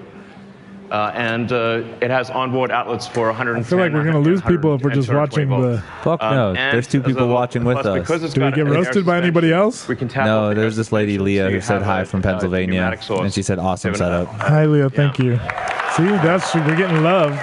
Dude, they love everything we do. For sure. And I've always loved the fact that I have to build up. I don't know what I'm doing. I don't know what I'm doing until I get to episode 100. That's when you know. I'm glad to be on part of the journey. All right, dude. That's what's up. Thanks again for joining, buddy. Learning about the Cybertruck, dude. Again, this thing. Would you drive this thing? No. You wouldn't drive? I would, if someone gave me that for free, Why? I would sell it. Why? I'm not a big fan of Teslas in the first place. Oh, my God. And when I saw that, I'm like, this is the most... To me, that's ugly. It's ugly. Bill Haggard, thanks again. This is cool. I'm glad you're listening. Again, Hi, Bill. what do you think, Bill, of Bill, the tell us, Cybertruck? what is your opinion? Would you, Drive the Cybertruck right now. if you were given one for free, would you drive it? If Because I wouldn't. If it was given for me for free, I wouldn't even drive Tesla, give this podcast a truck so we can give it away right now. But it. You get a Cybertruck, and you get a Cybertruck, and you get a Cybertruck. how would you not drive that thing, dude? Why don't you like Teslas? Is it really the electric feature? The electric, I'm not a big fan of. Not yet. I don't like the way they look. You don't think it's gonna And get better? No. I think okay. To me, everything about it, like what I like is old school muscle car. Okay, so what American if it just looks? muscle. If it looked, but it needs to have an engine No. that turns, and then it needs to have a loud exhaust. Well, why is it that some of it is better? Like, Why is it what? okay, so isn't the Tesla car faster than any muscle car out there? Well, maybe even I doubt it. I know. Is it? Yeah, I saw. Okay. I saw a couple of videos that showed. But I'd also rather have like a Lamborghini, like my ideal car. Okay, but okay, even So a in the Lamborghini. price range. So how much? Go ahead. Sorry. bro. Even a Lamborghini though isn't as fast as a Tesla. A Tesla right now is one of the fastest cars out there. What? Yeah, I didn't know that. yeah. What? Well, the whole fact that it goes to like 0 to 60 in less than 2 seconds. No way. It goes super No fast. I don't know way. exactly how fast it goes. I think I just made up that statistic right off the fucking top of my head. But it goes instantly. It is super fast. Like, Yeah. let's finish watching the Cybertruck thing. But it's gonna. Anyways, But I'm not a big. we'll just turn it down. You're not a fan of it. I'm just not a big fan of Teslas. You're not. I The think. electric, and to me that doesn't look good. Look at that. Look at that bad boy. Look at that. I like it because it looks Halo-ish. Look at that cargo space, bro. Damn. It does look like it's gonna. It looks like it should be on Mars. And then there it is. The ATV to go with it. Okay, that's cool. Yeah, everyone's been raving about the ATV I'm down too. with that. That's cool for sure. Because they're like, oh yeah, we made an ATV as This well. is Halo. Oh yeah. Everybody gets to do their worst Arnold Schwarzenegger impression ever. Yeah.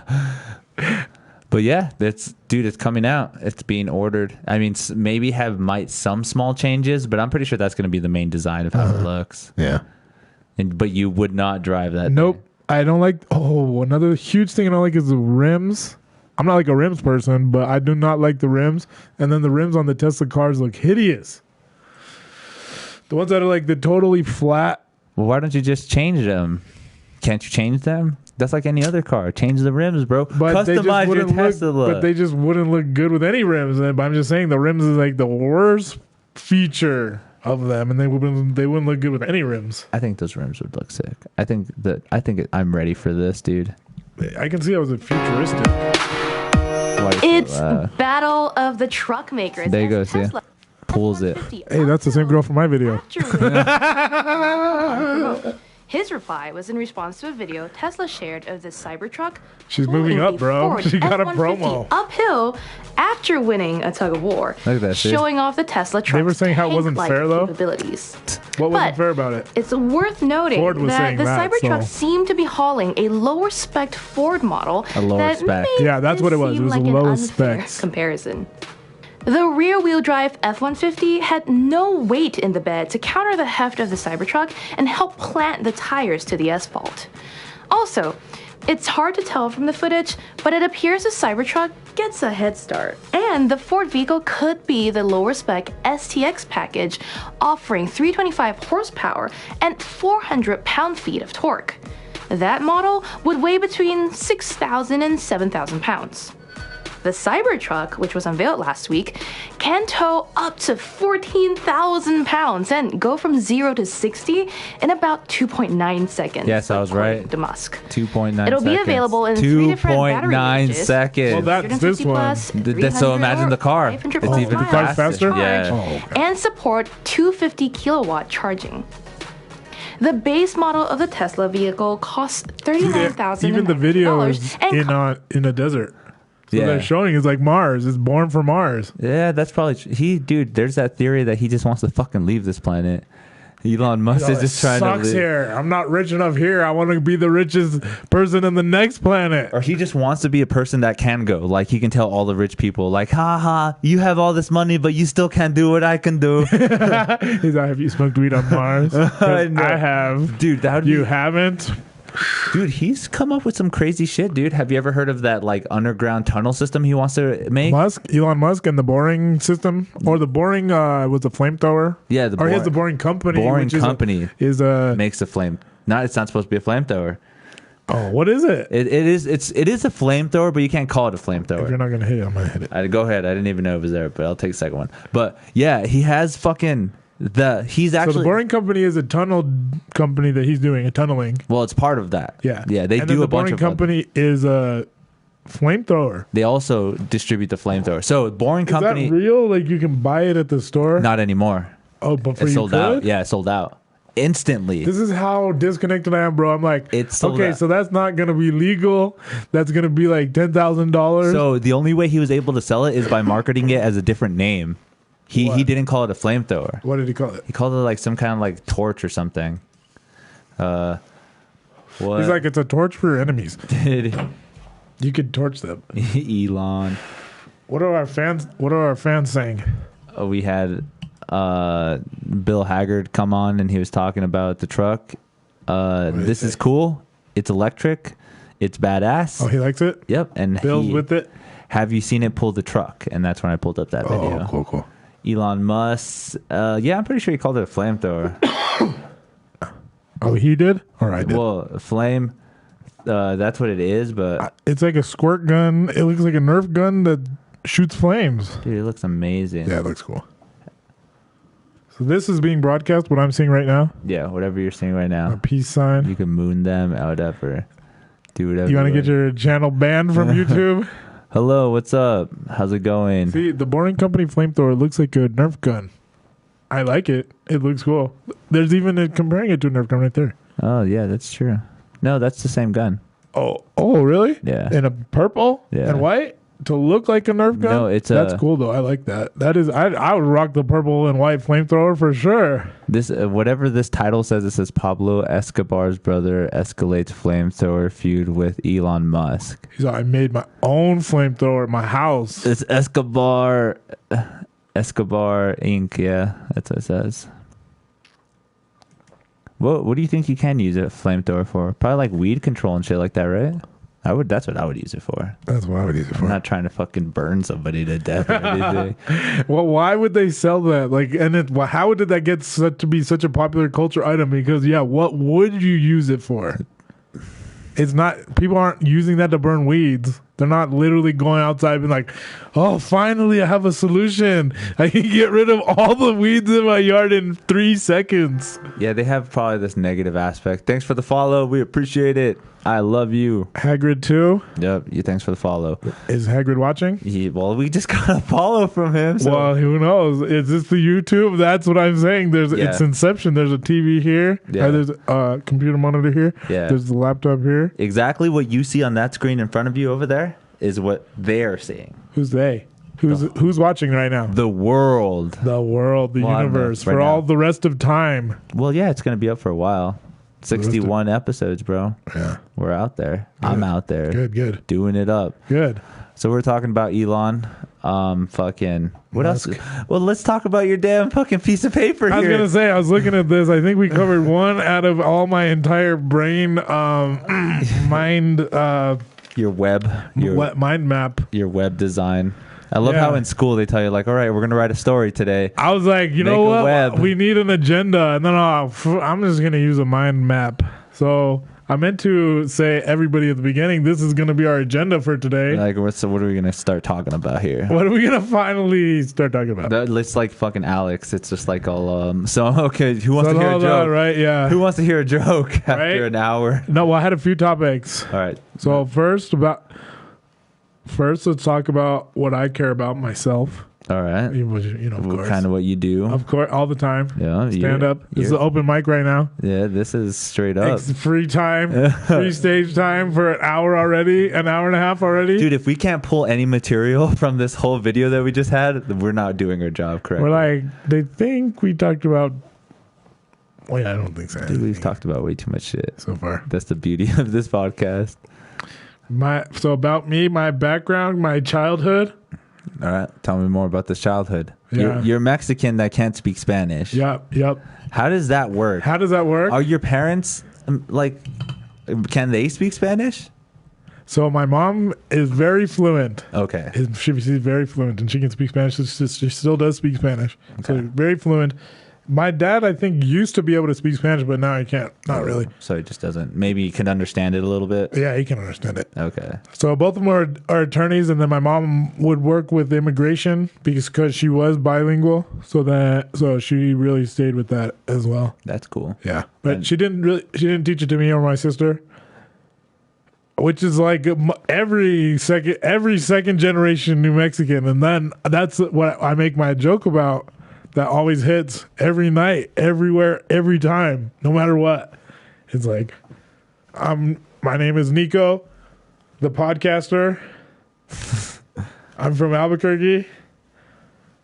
I'm Hispanic, but I don't speak Spanish, which makes me a real New Mexican. Yeah. Okay, I do remember that. Yeah. So that's you know what I mean? Makes sense. So, and like people understand that there's like a whole generation pretty much of us that, you know, like New Mexico, some that culture, but definitely more not the language. So Yeah.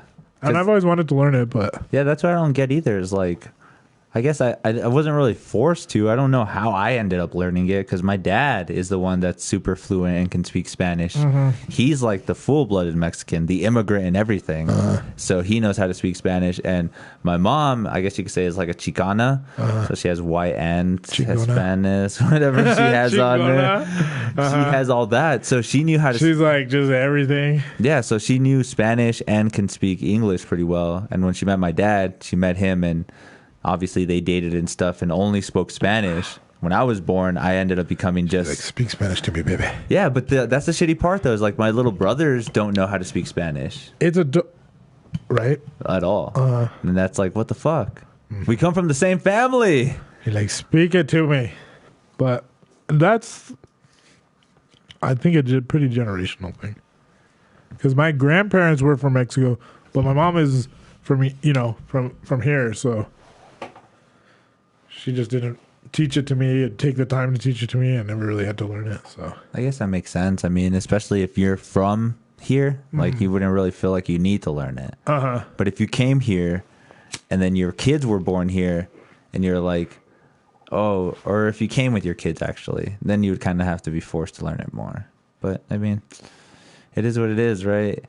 You have a sickle last name, Roybal? No, Joaquin, a first name. Oh yeah. I was named after Joaquin Rodrigo because my dad was a big classical guitarist fan. Do you know him? I don't. Joaquin Rodrigo? Okay. Dude, he plays Classical guitar? classical. Let's check that out. He is so ill. He'll do private concerts for like an hour, and you hear him playing. You're like, how is one person making all that sound alone? Damn. Yeah. So you were named after a musician, but you never learned any music? Well,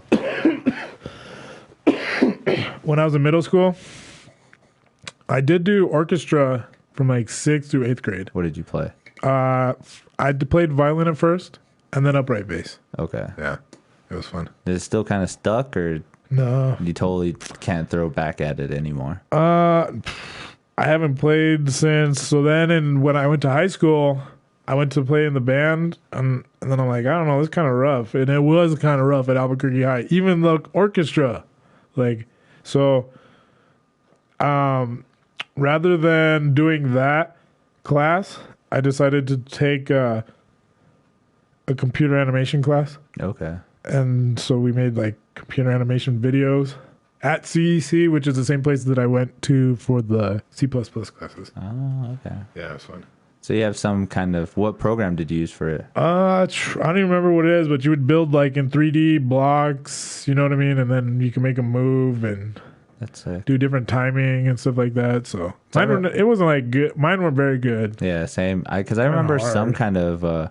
I did some animation with a Flash program. Oh yeah, which was kind of cool. Scratch. It's just like. Oh yeah, that's at least it's like kind of 2D, so you don't have to try to control 3 dimensions. Yeah, so it's just a simple fucking. It's almost like cartoon figures and shit like that. Yeah, I learned Scratch programming and like Star Logo TNG when I was doing my master's as well. That's sick. So finally, once I did the Python, I was able to do it much better. You just jumped on those pretty simple. Yeah. All right, I'll hit this fucker. I haven't hit it in a while. Finally.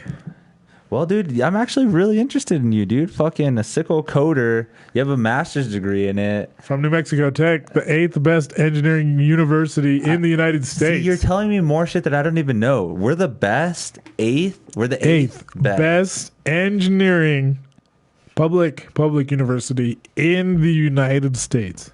That's it. And it's the number 1 best value. So $1 for like on the list we're at. So bro, I paid. Oh, here they are. Bro, we're gonna roll one. It's time to get Mexican in here. The clamato. No. You want another one? Yeah, give me another one. Okay, so I'm gonna go grab your magazine though. oh, can I have one of these? Dude, go for it. Now we're talking. 1 second, everybody. Now no good spot. I'm going to talk about, okay, so this is Nico the comic, Nico the podcaster right now. I'm currently working on a book. I have a weekly show that I'm doing. Oh, perfect, thank you. Starting on Tuesday on Hell, Gonna Need You There. Weekly show? Yes, weekly. What is this weekly show on Tuesday? Well, it's kind of under wraps for now. You're still kind of developing it? Well, I have a venue, and that's the most important part. Okay. The comics, everything else is pretty straightforward. All right, that's sick. When are you planning on starting? I was going to go over there today, but the day kind of got away from me. So Tuesdays. So maybe this Tuesday, but probably next Tuesday. So let's see. What else is on this web of topics we have? Parents, like we talked about that. Okay, so while I was at New Mexico Tech, which is the number 8. I love how you always reference that. That shit you should be talking about in your jokes too, dude. Right. Like literally like. So let me tell you a little bit about myself. Not only do I have a master's degree from the 8th best engineering school. Oh, yeah. That's a joke in itself, dude. That's sick. Okay, that's true. But then people will be like, what the fuck? No, because then you could But put that is cool. yeah, That's you cool. could put a lot more wit into those jokes, dude. Like, oh my god, dude. I'd been trying to do it more. And I did that last night. I was a judge at the Ultimate Comedy Fight Club. Yeah. And so it was cool because they would do 3-minute rounds and then they did 5 of them. And then I got to choose the winner. I'm about that. Okay, that's it was cool. And then I got to roast, you know what I mean? So I would like roast both of them and then I would pick the winner. Nice. It was fun. That's sick. All right, anyways. 8th best engineering university. 8th best. 8th. And all the others, so it's like number 1 best value too, and all the others like MIT, super expensive, all this crap. Bill Haggard, we're in our early 30s. He's like, man, ask your age. I'm 58. How old do we look, dude? That's you guys got to ask. I actually no. Bill, let me just give you some props there, dude. 58 and using YouTube, you're a beast. I give you props. There's not a lot of 58-year-olds who know what the fuck they're doing on YouTube.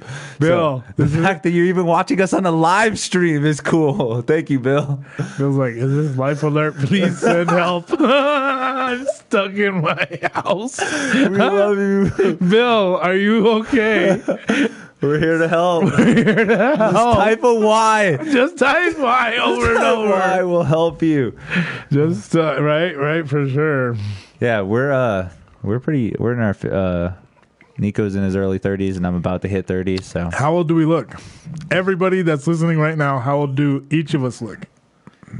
Dude, I already told them how old we are.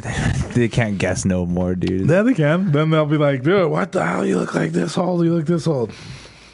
So yeah, when I was as tech, I was as the student body president there Oh, really? for a whole semester. Nice. Well, I mean, for a whole year, for a whole what, term. Did you do anything? Did you change anything? Did you get anything done? You know how they say in politics you have to get things done, and once you're in there, you don't. Right. What happened? I did a few things. We had a yearbook. Okay. I made the yearbook come back after like 10 years. All right.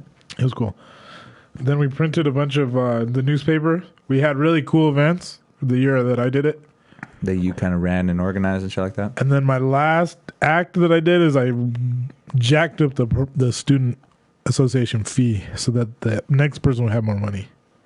Oh, okay. Yeah. So you're kind of helping this next student. Yeah. The next in line. Yeah. So that's cool. We gotta give we gotta applaud that, dude. Because like, if you don't help out the community yourself, Well, and it hadn't been done in a long time, so it was like $75, and most places are like $300. So I just made it to like $95. You know what I mean? so you're just trying to help out more. Yeah.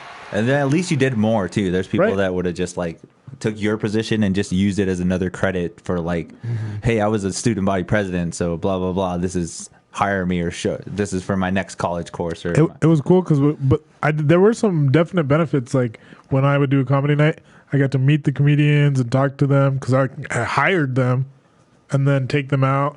so wait, how long have you been doing comedy? In a sense. In a sense, When I don't want to say when you first started, but obviously it's you funny. went It's funny. on and off for a while with your retirement just coming out of. Yeah, I know. I'm retired. No, you just coming out of retirement. I changed my Instagram to retired stand-up comedian retired stand-up comedian. because then the expectations totally change. You know what I mean? I gotta check that out. And That's like a anything follow you say on. that Nico Machiavelli, Nico __ Machiavelli. Anyways, when was one of the first times you did comedy? So it's funny. Sarah Kennedy, you know her. Yep. The other day, Black Friday, she hosted The holy day. the holiest day, Yeah. the holiest of all the days So she hosted. in capitalist America. She hosted a event at her house talking about how to get booked as a comic more, and the whole processes and like best practices pretty much. And then we had discussions. I forgot what's going on with that. What was the question? When was your first time? And then so she's like, when was everybody's first time doing comedy? And I was like, well, in elementary school, I used to put my pizza into my chocolate milk and shake it up in front of everybody. Yeah. And then drink it. And I think it was hilarious. Okay. So I've been doing it since then. So that's the initial start. That was the start. And then I've been doing stand-up at different open mics for a couple months now. Okay. So, but when? Okay, let's go to a more, I guess, detailed question. When was the first time you started doing open mic stand-up? 2 months ago. 2 months ago. Yeah, 2 months Okay. ago. 2 months ago. But you've always had this itch of being funny and trying to make people laugh and shit. Well, one reason I want to do the podcast today is I follow a lot of podcasters on YouTube that do things like this. Like, for example, I don't know, you're probably not familiar, but Righteous and Ratchet, it's like two comedians, and they do a podcast, and I followed them for a couple of years since 2017, I started getting into watching different comedians on YouTube. Which two comedians are they? They're like Kev on Stage and Doughboy. Okay. I don't know. Yeah, they do it for like All Def Digital, which is like, do you know All Def Jam, Yeah. and Russ? What's his name? The guy who meditates a lot. He used to be in. Russell Brand. No, he's a black guy, bald black guy. Russ something. He was in Run DMC. Rev Run and is his brother, I think. So anyway, he owns this studio and they do a lot of content on YouTube. And one of the series that I watched a ton over and over is called Roast Me. Yeah. And basically the format is they're in a classroom and there's like 10 comedians and they go one by one to the front of the class and they all roast the one at the front of the class. And it is the funniest series And So I watched it over and over. and they have a bunch of different comedians throughout the series. It's like and they've had 4 seasons. So the 4th season was way more professional and everything. The first one was like, Starting off. like us in a closet over here. Yeah, right. The closet. The closet. Shout out to Bill, or who was that? Comedians in the closet. Comedians in the closet over here drinking Clamato. Colt 45 16 ounce was the one that said that. Colt. Shout out to Colt 45 16 ounce. Colt 45 40 ounce. No, and dude, he's a lightweight. I'm professional. Only 16 ounces. 16 ounces, and I got to go back to work. I gotta go back to work driving my semi. Cross country. Colt 45, shout out. All right. So what was I saying? Where was I at? Comedy first time. Comedy first time. We've kind of established 2 months ago, but that's... So then I was watching, I like to watch roasts and everything, and then I started watching them on YouTube, and so a couple months ago, like 3 months ago, middle of September, I broke up with my girlfriend. You know how that goes. So then I started going to comedy nights and watched it a couple weeks, and I'm like, all right, I want to try this.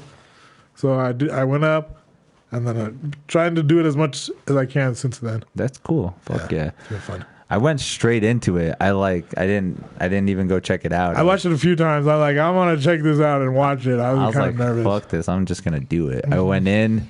There was a spit your bit fucking comedy night. Rip, rest in peace. All right, spit your bit. All hail the old MC Tito. But fuck the old MC. Right. I'm pretty sure somebody else is gonna rebring it back. Watch. Somebody else will end up bringing it back.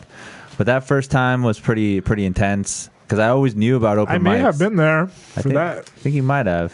I wish I would. I was definitely like your first or your second.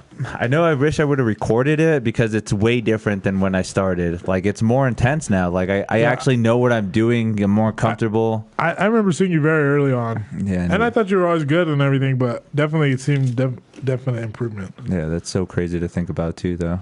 Is that you actually can't. Again, I think of it as just like any other skill that I have. Is just like playing guitar or something like that. Eventually, it just gets better. Well, you come with a definite amount of skills and preparation and presentation for sure. And that kind of helped me do the comedy in the first place too, because I was just like, well, if I fuck up, it's okay, because I fucked up on stage before with guitar. I fucked up on stage before when I tried to sing. So, right. I mean, if I do it with comedy, it's probably just going to be the same thing. A bunch of people are just going to laugh for a little bit, and it'll be okay. Nobody's going to remember it 3 days later. Except this one. We have a full hour of us. Everybody laughs, and everybody knows what's going on. Mm-hmm. And I love if anybody ever blows up, that it comes back to you. It's like, oh, shit, I remember that time you're on that podcast. You guys doing that shit. In the closet. Right, in the closet doing that shit. But, yeah, that's so crazy to think about all the different strides of comedy and stuff, because I've still been doing some comedy myself. Shout out to the 2 viewers that are watching. Let me know what you guys are thinking. What are you guys up to? Thanks for watching. We're about to hit hour 2 mark. Just hanging out, listening. Probably go over some other things. I had a bunch of topics too that we haven't even close to covered yet. So we've been going over so much shit. That's the beauty of podcasting, though, is that we can do this over and over and over and over and over again with so much different content. Like we could talk about so much different things. The world is so vast. I don't know if anybody else believes in that, but it is. Especially when you start talking about like the universe and shit.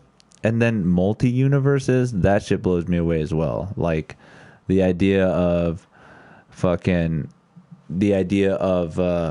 multi-universe, how there's different, everything's pretty much the same, just in a different variation of it. That blows my mind too. So the fact that it could happen in any way is just mind-blowing in itself.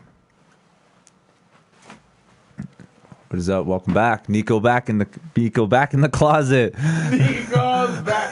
Nickelback. I thought you said Nickelback. Nickelback in the closet. Back in the closet. That's a good one too. Nickelback in the closet. Nickelback. So yeah, we're gonna do some Nickelback covers over here in the closet. We should do some karaoke night. Yeah. It's like, you guys know this one, right? Look at this photograph. Mm-hmm. Fucking ridiculous stuff. All right, let's start talking about some more shit. We haven't even brunched on politics. Look, politics. I'm a big conspiracy nut. We haven't even talked about any conspiracies yet. I'm all about aliens. You know anything about aliens out there? Oh, we're about to get real? Aliens blow me away. What else? I had an alien experience in Socorro once. What? Yep. Oh my, that's okay. Yep. This is the only thing is like if you don't have proof, I don't believe it. Unfortunately. Oh. But I have a story. your story and your experience is true to you. So I want to hear it. Yep. I want to know what happened because until one day we will see the evidence of aliens, and maybe we will, but until then it's just like, bro, like fucking Nico told me a story about an alien and I don't know if it's true or not. But then when it comes, I could be like, fuck, dude, Nico told me a story 4 years ago and I should have fucking believed him. Should have fucking believed it. All right. So, Aliens in the closet. Here we go. aliens in the... That's what I should just call this podcast. aliens in the closet. How long have we been streaming for? We were about to hit the 2 hour mark. 2 hours? 158. Dude, we putting in work over here. 158. And thank you for your 2 viewers that are here. Is anyone... Oh. To be honest, Two? though, we've had people coming in and out throughout the whole time. We've hit a peak of like 7 one time. So we have people coming in and out. What do they like and what do they not like? Thank you guys for watching, joining. So- Again, we have multiple topics. If you want, if you guys want a topic us you want to talk about, shoot it in the comment section. We'll just start talking We'll about it. freestyle. So, alien stories. Tell me about your alien story. Okay, bro. In Socorro. Finally, yep. in First of Socorro. all, Yeah. how old were you? 21. Okay, so it's not super long ago. You were in Socorro. I was in Socorro, and me and my ex-girlfriend at the time decided to go out for a cruise on Highway 60. Do you know where that is at? It basically goes to like Magdalena from Socorro. Yeah. And it'll go all the way to Phoenix. Okay. It's kind of like the back way to Phoenix.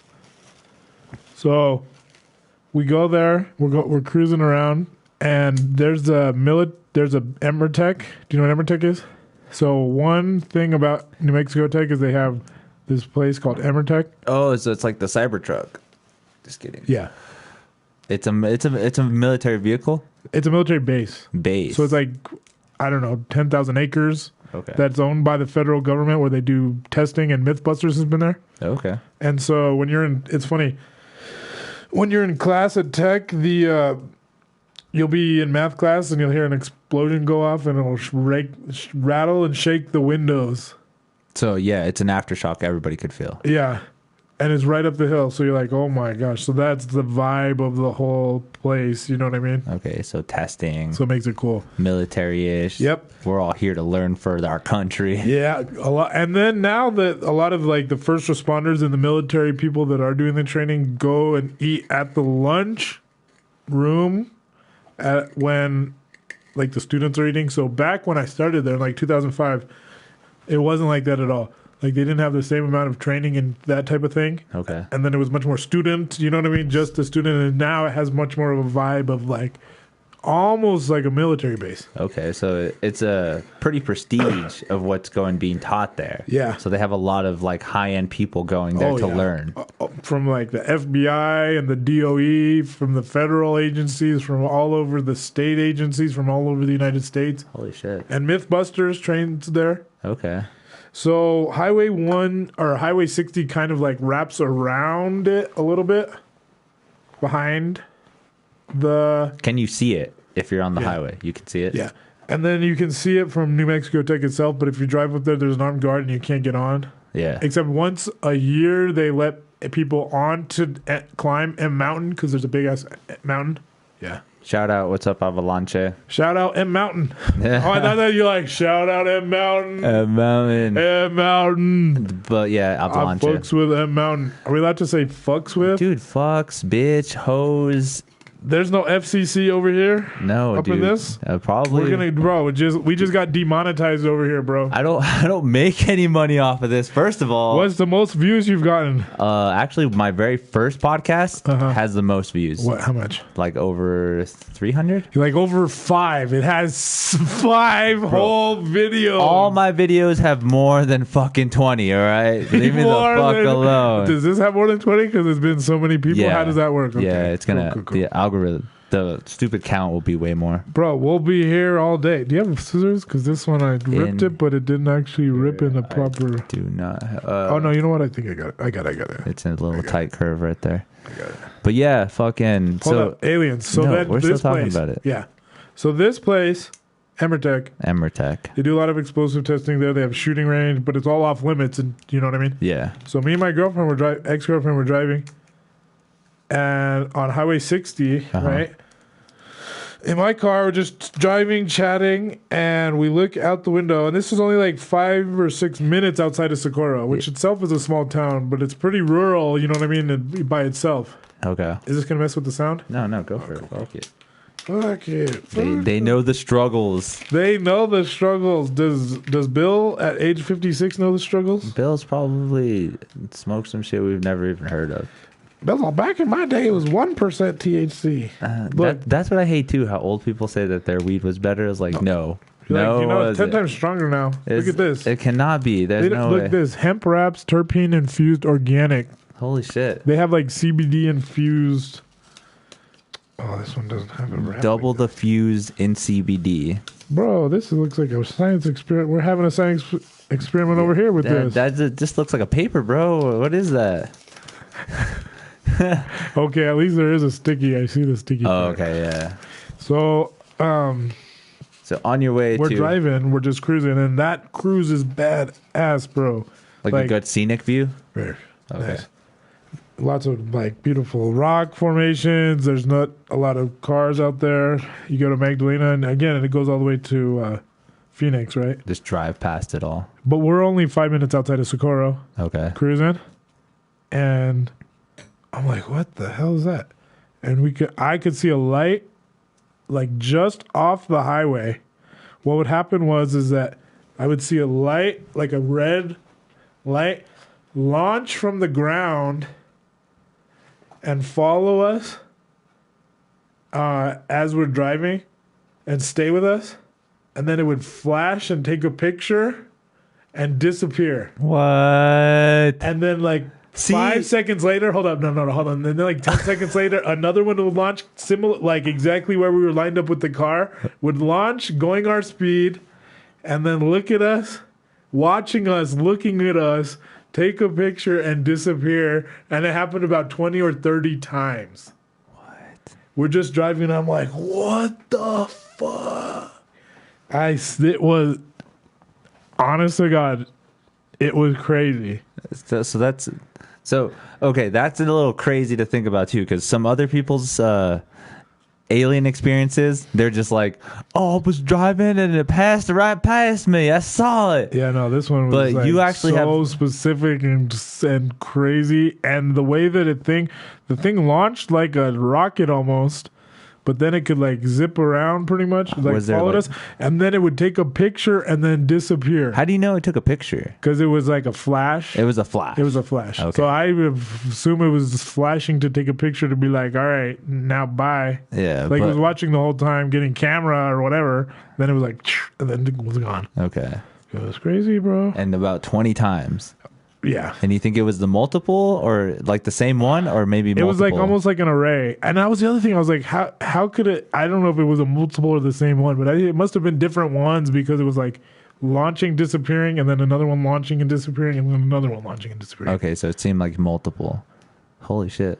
It was crazy, bro. Well, see, I cannot dismiss that because of how fucking crazy our life is in general. Oh, yeah. Like, bro, if you want to really go down this rabbit hole, check out Reddit, conspiracy, and go to the top.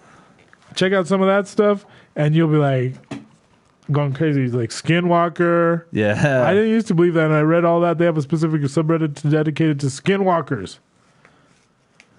Ours on like I've heard something like that where it's just a reptilian that can take our shape. No, well, what it is it's like a 7-foot reptile-ish humanoid type thing. A reptilian. Yeah. Reptilian. And those guys are aliens that came here. I've heard a story of them where fucking But it's Navajo, it's like Native American. Native Americans that tell the story of the skinwalkers. Yeah, the skinwalkers. But they're literally reptiles. And they do shapeshift. That's so crazy. And that's what they call reptilians. Yeah. Have you ever heard stories of the reptilians and shit like that?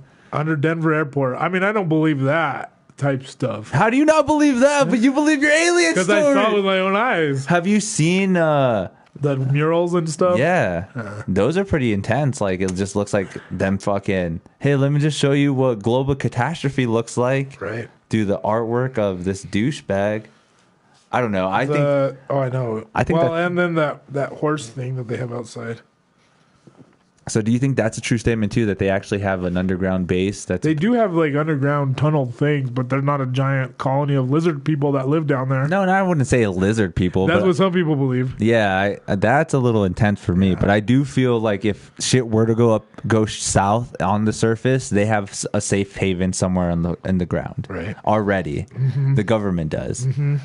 How much control do you think the government has over us? Like, do you think they're in that much control already? Like, obviously they monitor us as much as they want. Well, we're live right now, so anybody can monitor us. But yeah, they totally are for sure. And I think that they're like 100% in control as much as they want to be. And if they weren't, they would fix it. So you think it's a thing that they wanted to happen, not like, oh, this Like, dude, this- if they didn't want us in here smoking this weird rap, that we may switch out. Because look at it. this looks like a dank ass joint. All right, well, let's smoke it. Then they could kick it in the door right now if they wanted. You know what I mean? So they're like, all right, well, we'll just let these fucking people do whatever the fuck they want. Okay, here's the example though. Between me and you doing this, how many other people are doing this right now? Right. So if they wanted to target a specific person, they could. Yeah. But yeah, there's like 100,000 people doing this exact thing right now. At this exact moment. Right. That's what blows me away too, is that like that's probably why they don't initiate certain things, is like we can't really stop certain things to happen like They that. could if they wanted, though. If they started taking down like people, everybody else would stop. You know what I mean? And that's what like how the government. What is this would martial do it. law? They're just coming in our houses and just gonna be like, They're like, yeah, hey, you're breaking federal law. You're doing it on camera live right now. Bill called us. but it's state. Bill called us. But our state, I'm just saying. but our state, okay. See, that's It's not legal yet, though. That's the crazy thing about that, though, is how a state can legalize something, but the federal government can still here light that one, and the federal government can still be like, no, if it's in a certain amount. Okay, so right now for the petty things that we're doing right now, the government won't fuck with us. Right. It's no big deal. Well, the federal government could go into Denver dispensaries at any time. And That's kick what down I'm the saying. doors, yeah. Like, what But doesn't? there's more dispensaries in Denver than there are Starbucks. But I'm pretty sure that's why they do it, right? Is because they're getting a market out of it. They're making some sort of profit. The government is. Yeah, they have to pay a lot of taxes. The state government is like rich as fuck right now. As we step into hour 2, we're loading up blunt number 3 and bowl number 4 for our audience. We do it all for our audience. Thank you guys for joining. If you guys have any questions, any concerns, any suggestions at all, just Any roasts, or if anybody wants to get roasted, drop anything in the comment section. We're just here chilling, talking about everything. we have one check mark out of my entire list, but that's fine. Right? Well, I mean, you were talking about other things, but what else is on there? Comedy. Okay, like what are comedians that you really follow, that you really like? So let's. Are you talking like national super famous? Yeah. Okay. People some of our audience might recognize. I mean, I'm pretty sure you can't say like, oh, I love David Knight. He's my favoriteest. Fine. Nikki Glazer, but they may not even recognize her. No, yes. If you guys don't, then So you guys Nikki aren't Glazer. following the comedy scene. Right. Well, but is everybody here? Where's everybody in the audience from? Just New Mexico? No, it's all over. Oh. I don't know where they're at right now, but Where it's is supposed- everybody? It's supposed to be a wide variety Okay. of people. So Because I don't know, maybe I thought it was like all comedy scene people from New Mexico, and I'd be like, this is my favorite comedian from New Mexico. Da, da, da, da. to be honest, I barely am a stepping like little pebble in the comedy scene. Nobody knows me as a comic at all. Nobody at all. All these fans and everybody that I have is all from music or gaming or something like that. So That's why I had to do Nico the comic. they're still they're still Because I growing. have a master's degree, I had to differentiate a little, you know. Dude, you should be Nico the master, Nico, the master of science. master of engineering, right? So, what was? We're getting too high, dude. Just talking about bullshit. Oh, okay. Comedy scene. Yeah, So I like Nikki Glazer. I saw her when she came here to Santa Ana Casino. Yeah, I remember you telling me that. She was really good. Twice, right? Yeah. That's a good set. No, I saw her once. Once, but but she she did 2 performed sets. twice per night and for 2 nights. So 4 shows in 2 nights. And it was cool. Although 2 I could definitely see how. I could definitely see a difference. It's like if you listen. I wrote this on Facebook, but I deleted it because it's kind of rude. But fuck it, don't be one of those bitches. It's a hot take, bro. I'm like, this is why I'm retired, bro. I'm not even a comic. I'm just a fan of comedy. And from a fan of comedy, Nico the comic has been one of the uprising comedians in and out of comedy. In and out. You guys just on a weekly basis. Yeah. What he needs is your support to come back. So just type it in. You guys want him back. So type back the roasts. Anyways, okay, you know how when you listen to your favorite band's album, it's super polished and it's like nice, and then you hear them live and you're like, what? That doesn't sound like that. It was kind of the same with her too. Really? Because the Netflix special, I could see like everything was done so perfect, and on this one she didn't really stick to a set as much, so it wasn't exactly the same. No. Okay. And she had sworn that she wasn't going to do the same material and blah blah blah. Well, that's good, right? Yeah. Well, the thing though is that like her set was like, actually I probably would have preferred to just watch her do her set that I had just watched on Netflix, because it's all the best jokes. So then she got rid of all her best jokes and was just doing like basically all new material and just rambling, and she wasn't even doing like new stuff. She was just rambling. See, and this is what I don't like this is what I come to understand in comedy, how comedians work their stuff out in open mics. They shouldn't take new material out on the road. So one thing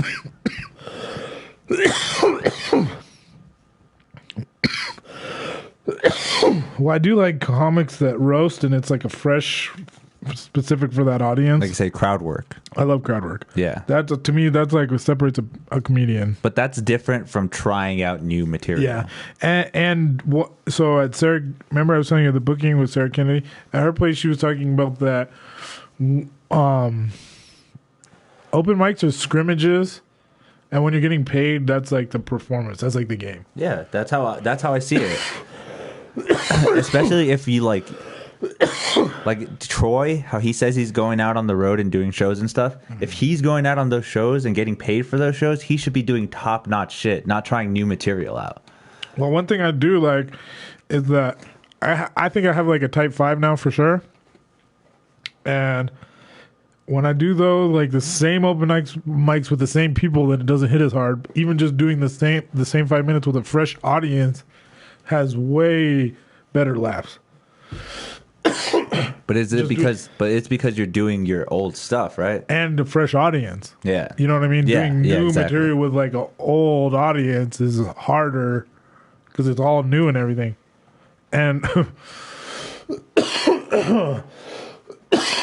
so, yeah, I came out of retirement. I've been wanting to talk about this as well. I came out of retirement for Thanksgiving. Okay. There was a Velvet Underground. Yeah, I remember you telling me. Yeah. How did it go? Well, was there quite a bit? It's a little packed, right? So it was Thanksgiving. There was snow all over the ground. I wasn't gonna go. I was like, fuck that. And they had just barely announced it like that day. Yeah. But I was like, fuck it, I want to go.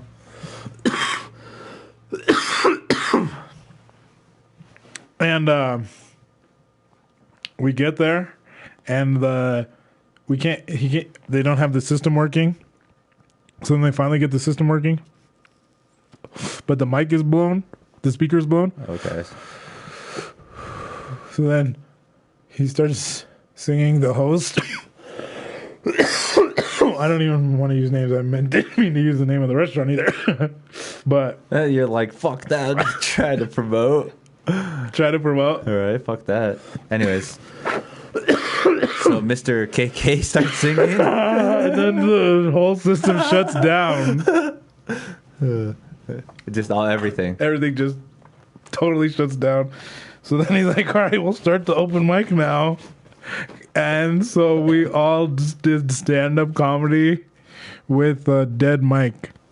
Just holding it, and it didn't amplify at all. But how many comedians were the there? whole vibe was hilarious. Probably about 5, including his son who is the funniest person because it was. And about 5 or 6. But the whole vibe about it, I went up there and I'm like, it feels like because it was a warehouse and a thrift store full of clothes and like a tiny little stage and like 10 tables. And I go up there and I'm like, it feels like we broke into a warehouse and having a high school party here. Because that was seriously the vibe, what it felt like. Like we're all trying to figure out how to work the equipment and turn it on, and then it's all blown, and then the whole thing blows. Then it's just like a couple people there. And then a few people, and then a couple people left, and his son went and took like 10 minutes. On stage? On stage. And he was pretty funny, and he had like super high energy and all that, but I'm like, dude, I came here to do my material, so I did probably about... I had like a little tiny set list, but of all the stuff I wanted to talk about, which was basically I wanted to just say all my material all in once. You know what I mean? Yeah. So I did about like 10 minutes, including of some new material that I've been trying out. Okay. And the new material was like stories that weren't funny at all, but I'm like, I want to tell this story. Oh, yeah. Just try to get it at least. And that's the cool thing about those too, is like when you're pushing out a joke that you haven't tried at all, you don't know what part of the joke is going to hit. Like, I don't get it either when I start telling a joke and all of a sudden I'm just like, holy shit, you guys laughed at this part? What the fuck? That's actually one thing I like about having a set routine is that half the time they laugh at the other half. You know what I mean? Yeah. So, like, I'll do a punchline and half the time it hits, and the other time the setup will hit. And I'll do the punchline and they won't laugh. And then I'll do the setup on the next one and they'll laugh. And you know what I mean? So I'm like, all right, I'm just going to try to do a set. So that was one thing that I was, even at the Velvet Underground thing, I was like, you know what? I just want to do the 10 minutes of my material and whatever happens. And some parts worked really well. But like my new material, I'm trying out a couple of new bits. One of them is like, I can't remember the first one, but the second one, that's how new it is. The second, I'm sure it'll come back to me. The second one is about, I've been doing some background work or signing up for it. So I saw this like Facebook, and I've been sending emails. What's up, Randy? Thank you for joining. Randy, what's up? Anyways, Smoke one. Are there any comments? he just said hi. Lately? Just Anything right else? No, he just literally said Any hi. roasts? Yeah. And so I've been trying to do some background work. Okay. And after like 2 months of sending in emails, they're all, okay, we want you to do a meet and greet with the directors for this show. I'm like, all right. How did that happen, though? It's like with I guess I look like the person that they wanted for the role, stereotypical, because the role was for a gangster. So I shaved my head. Oh, okay. And then, so we went to a meet and greet. All right, go ahead. Yeah, bro, it sounds like a vibrator. Anyways. Bro, that's the first joke we had in the last like half hour. Your bit is still dry. What are you trying to tell me here about your damn background work? It's super dry. So just imagine being an audience in a fucking warehouse with thrift store clothing all around and the person holding a mic that doesn't work. Yeah. So Okay. this is a bigger audience. But it was for that venue, right? It's for there. That joke is made for that place. No. No?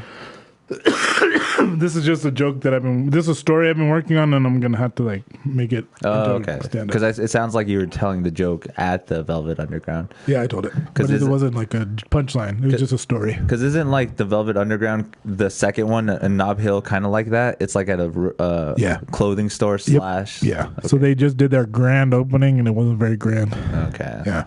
That's why I was like, oh, well, every time, at least if they do have open mics there, that's always a joke you can use there. Yeah. Like, because everyone reference it if you're looking around. Just be like, oh, yeah, I know exactly what he's talking about. Yeah, that is a place that at least you get a few on those. And I always try to make a joke about the environment where I'm in. So That was the one I said. I'm like, it's like we broke into this place and we're having a high school party because it was just that level of like professionalism, basically. Okay, nobody even knows how to turn on the stereo. They couldn't. It took forever. That it was blown. It was just so funny. So I'm doing a couple of bits of new stuff, and one of them was doing background work. So I applied for it online, sent in emails, all this, and like come to a meet and greet. So I do a meet and greet, right, for this gangster position, right, role. Doing background, but you also can get some speaking. And there were like 50 of us, and the director comes out and he's like, okay, so and so. So we go back into this lunch container area. They call it like a lunch box. And it's basically a trailer. Okay. With like 70 seats or something. Oh, shit. Yeah, a bunch of tables. And so we all get in there. And then they're like, well, we're going to use all of you all at some point in the season. But we want these 4 girls to work this Friday. And it was like all the hot chicks. Okay.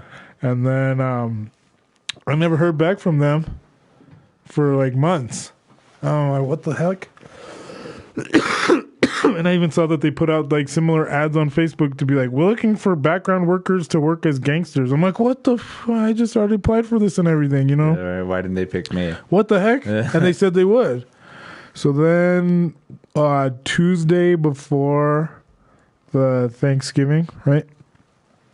They text me like, hey, bro, we want you to come in for a role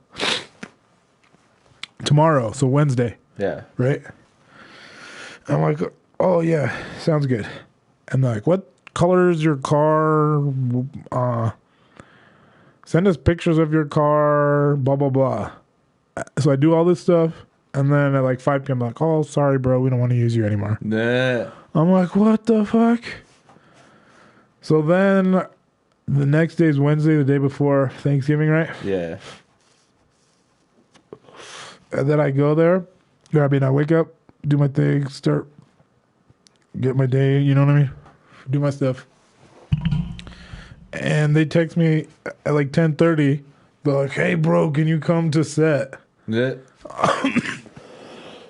I'm like, what the heck? Yeah, I can. So then I have to go borrow my dad's car because it had to be like a tan car, not a white car. So they were pretty specific. Yeah. What the fuck? I know. And then they were super specific about the wardrobe, and I brought a bunch of extra change of clothes. So then I had to meet my dad to go get the car, and I was like rushing to do all this. And then to go to downtown Albuquerque, right? Yeah.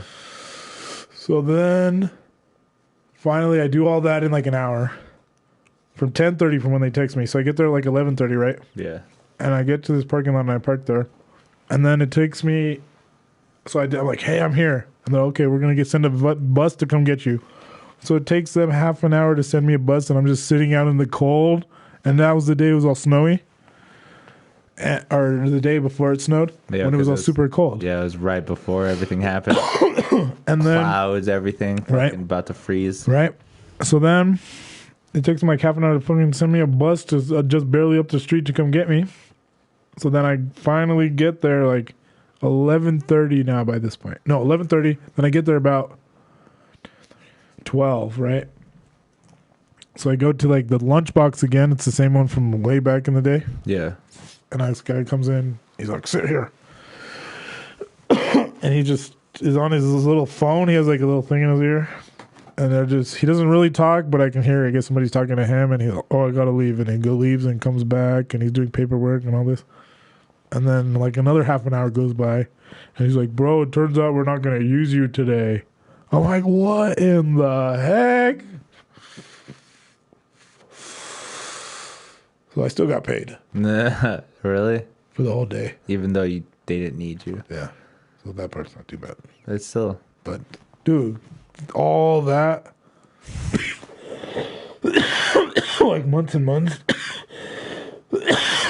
See, though, this role for this one was to be an AA member. So it was a little bit offensive as well. You're like, what do you think? We're all like drunks. Dude, like AA member, gangster. What the fuck? That's racist. Is that what they could like literally described it to you? The first one was for roles of gangsters. Oh, okay. And then the second one was for a role of an AA member. An AA member. And you had to have a car in this color and this condition and you had to be wearing this stuff and blah, blah, blah. Damn. So that's one set, one bit I'm trying to do. It worked. I think Right. you could find some things that work in there a lot too. For sure. You just be like, has anybody done set work? Anybody? Like background characters at all? Right. I have, and I wasn't even on screen. It sucks. I mean, it was kind of nice. Like, I made like $120 for a couple hours, but I was rushing around and I'm like, Yeah, trying to get things going. and then plus they could have told me the day before. I could have had the car ready. I would have been there, been on set, all the stuff instead of rushing. And then I'm carrying the clothes around, look like a homeless person as well. Really? Oh, you're all like, hey guys, I'm here. I did. So, What clothes do you want me to wear? and then everybody else was like totally.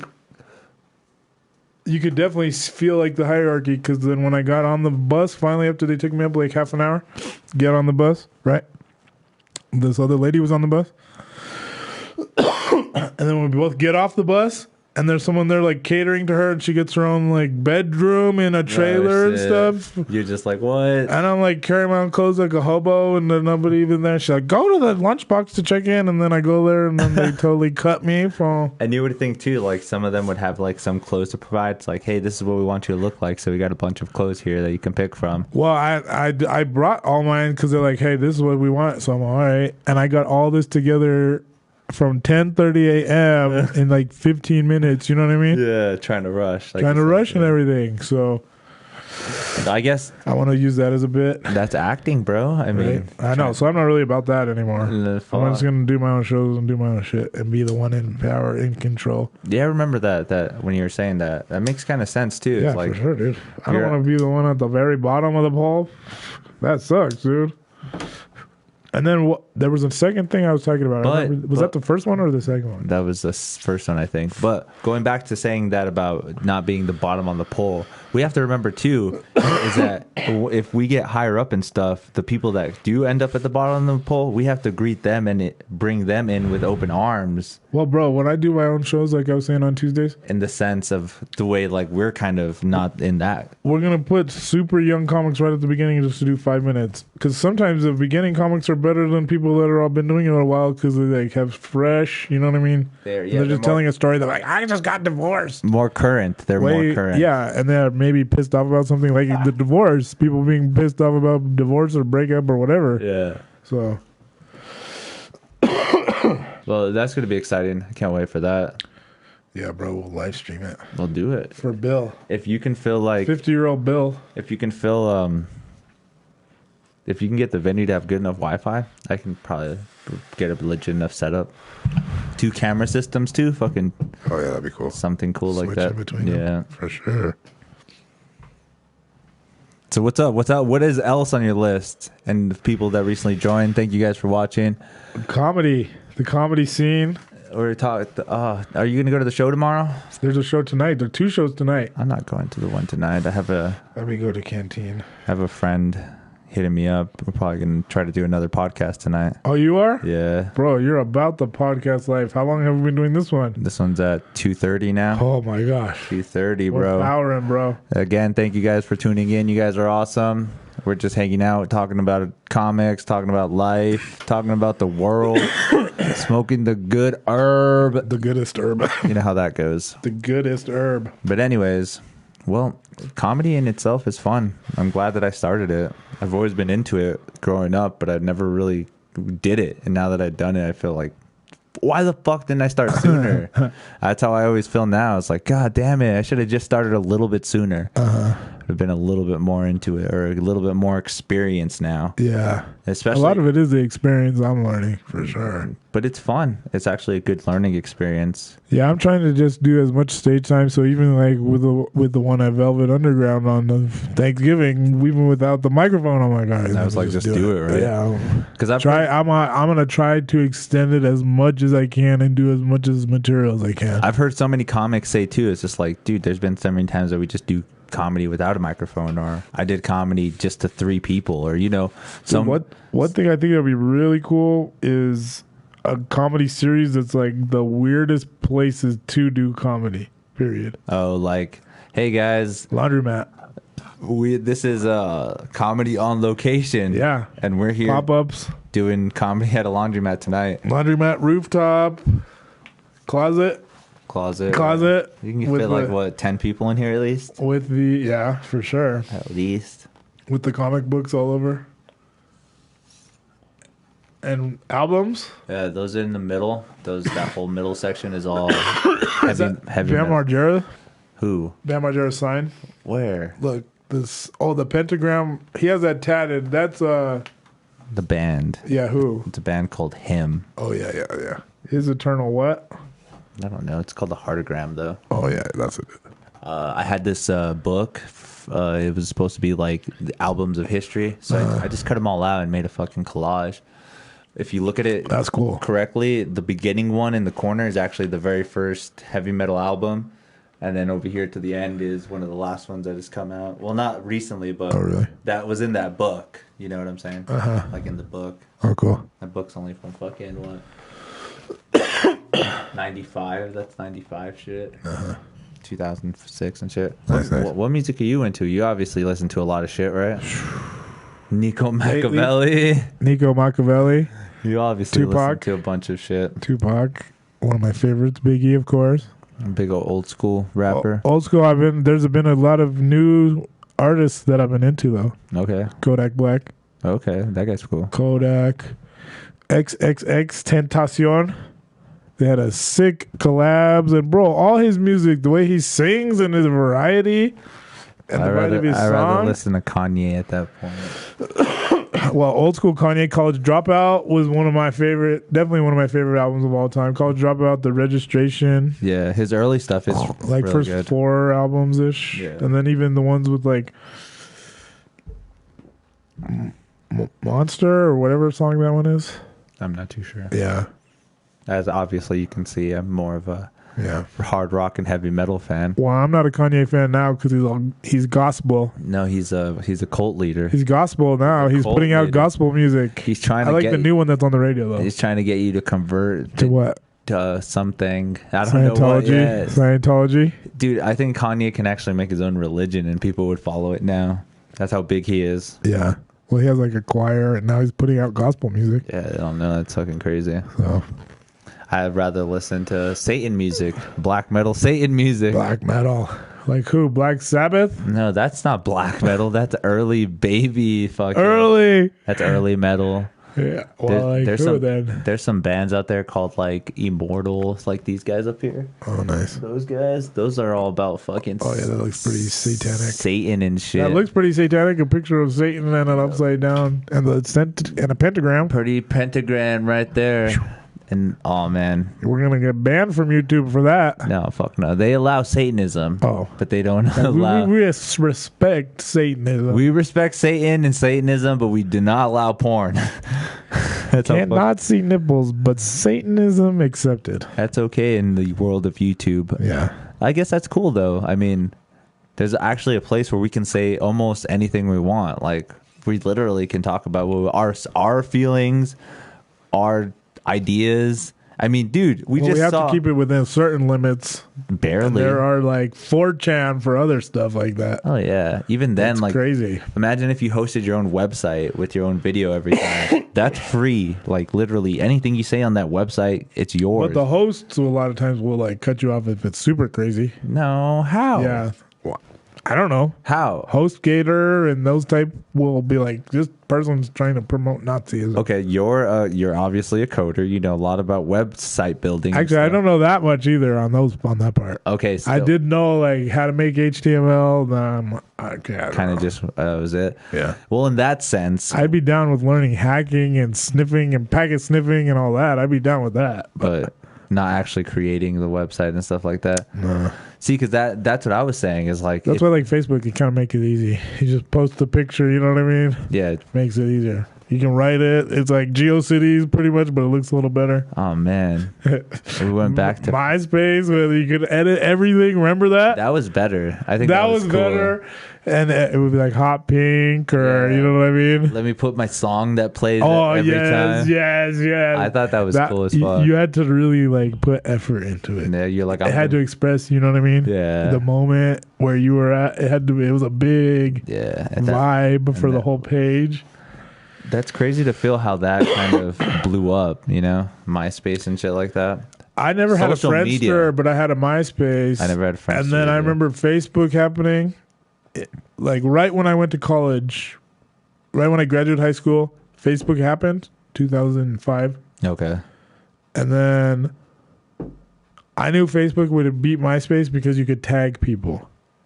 In MySpace. In you couldn't tag people in MySpace. Oh, that's why Facebook was going to win. Because like if you would see a group of people, you would be like, all right, these people would be tagged, so then you could find out who that person was. Okay. So that I'm like, oh, way more network. You know what I mean? Yeah. So I'm like, oh, I see. Okay, this, and then at that point, Facebook totally, and MySpace was just like, bam. That's crazy. Yeah.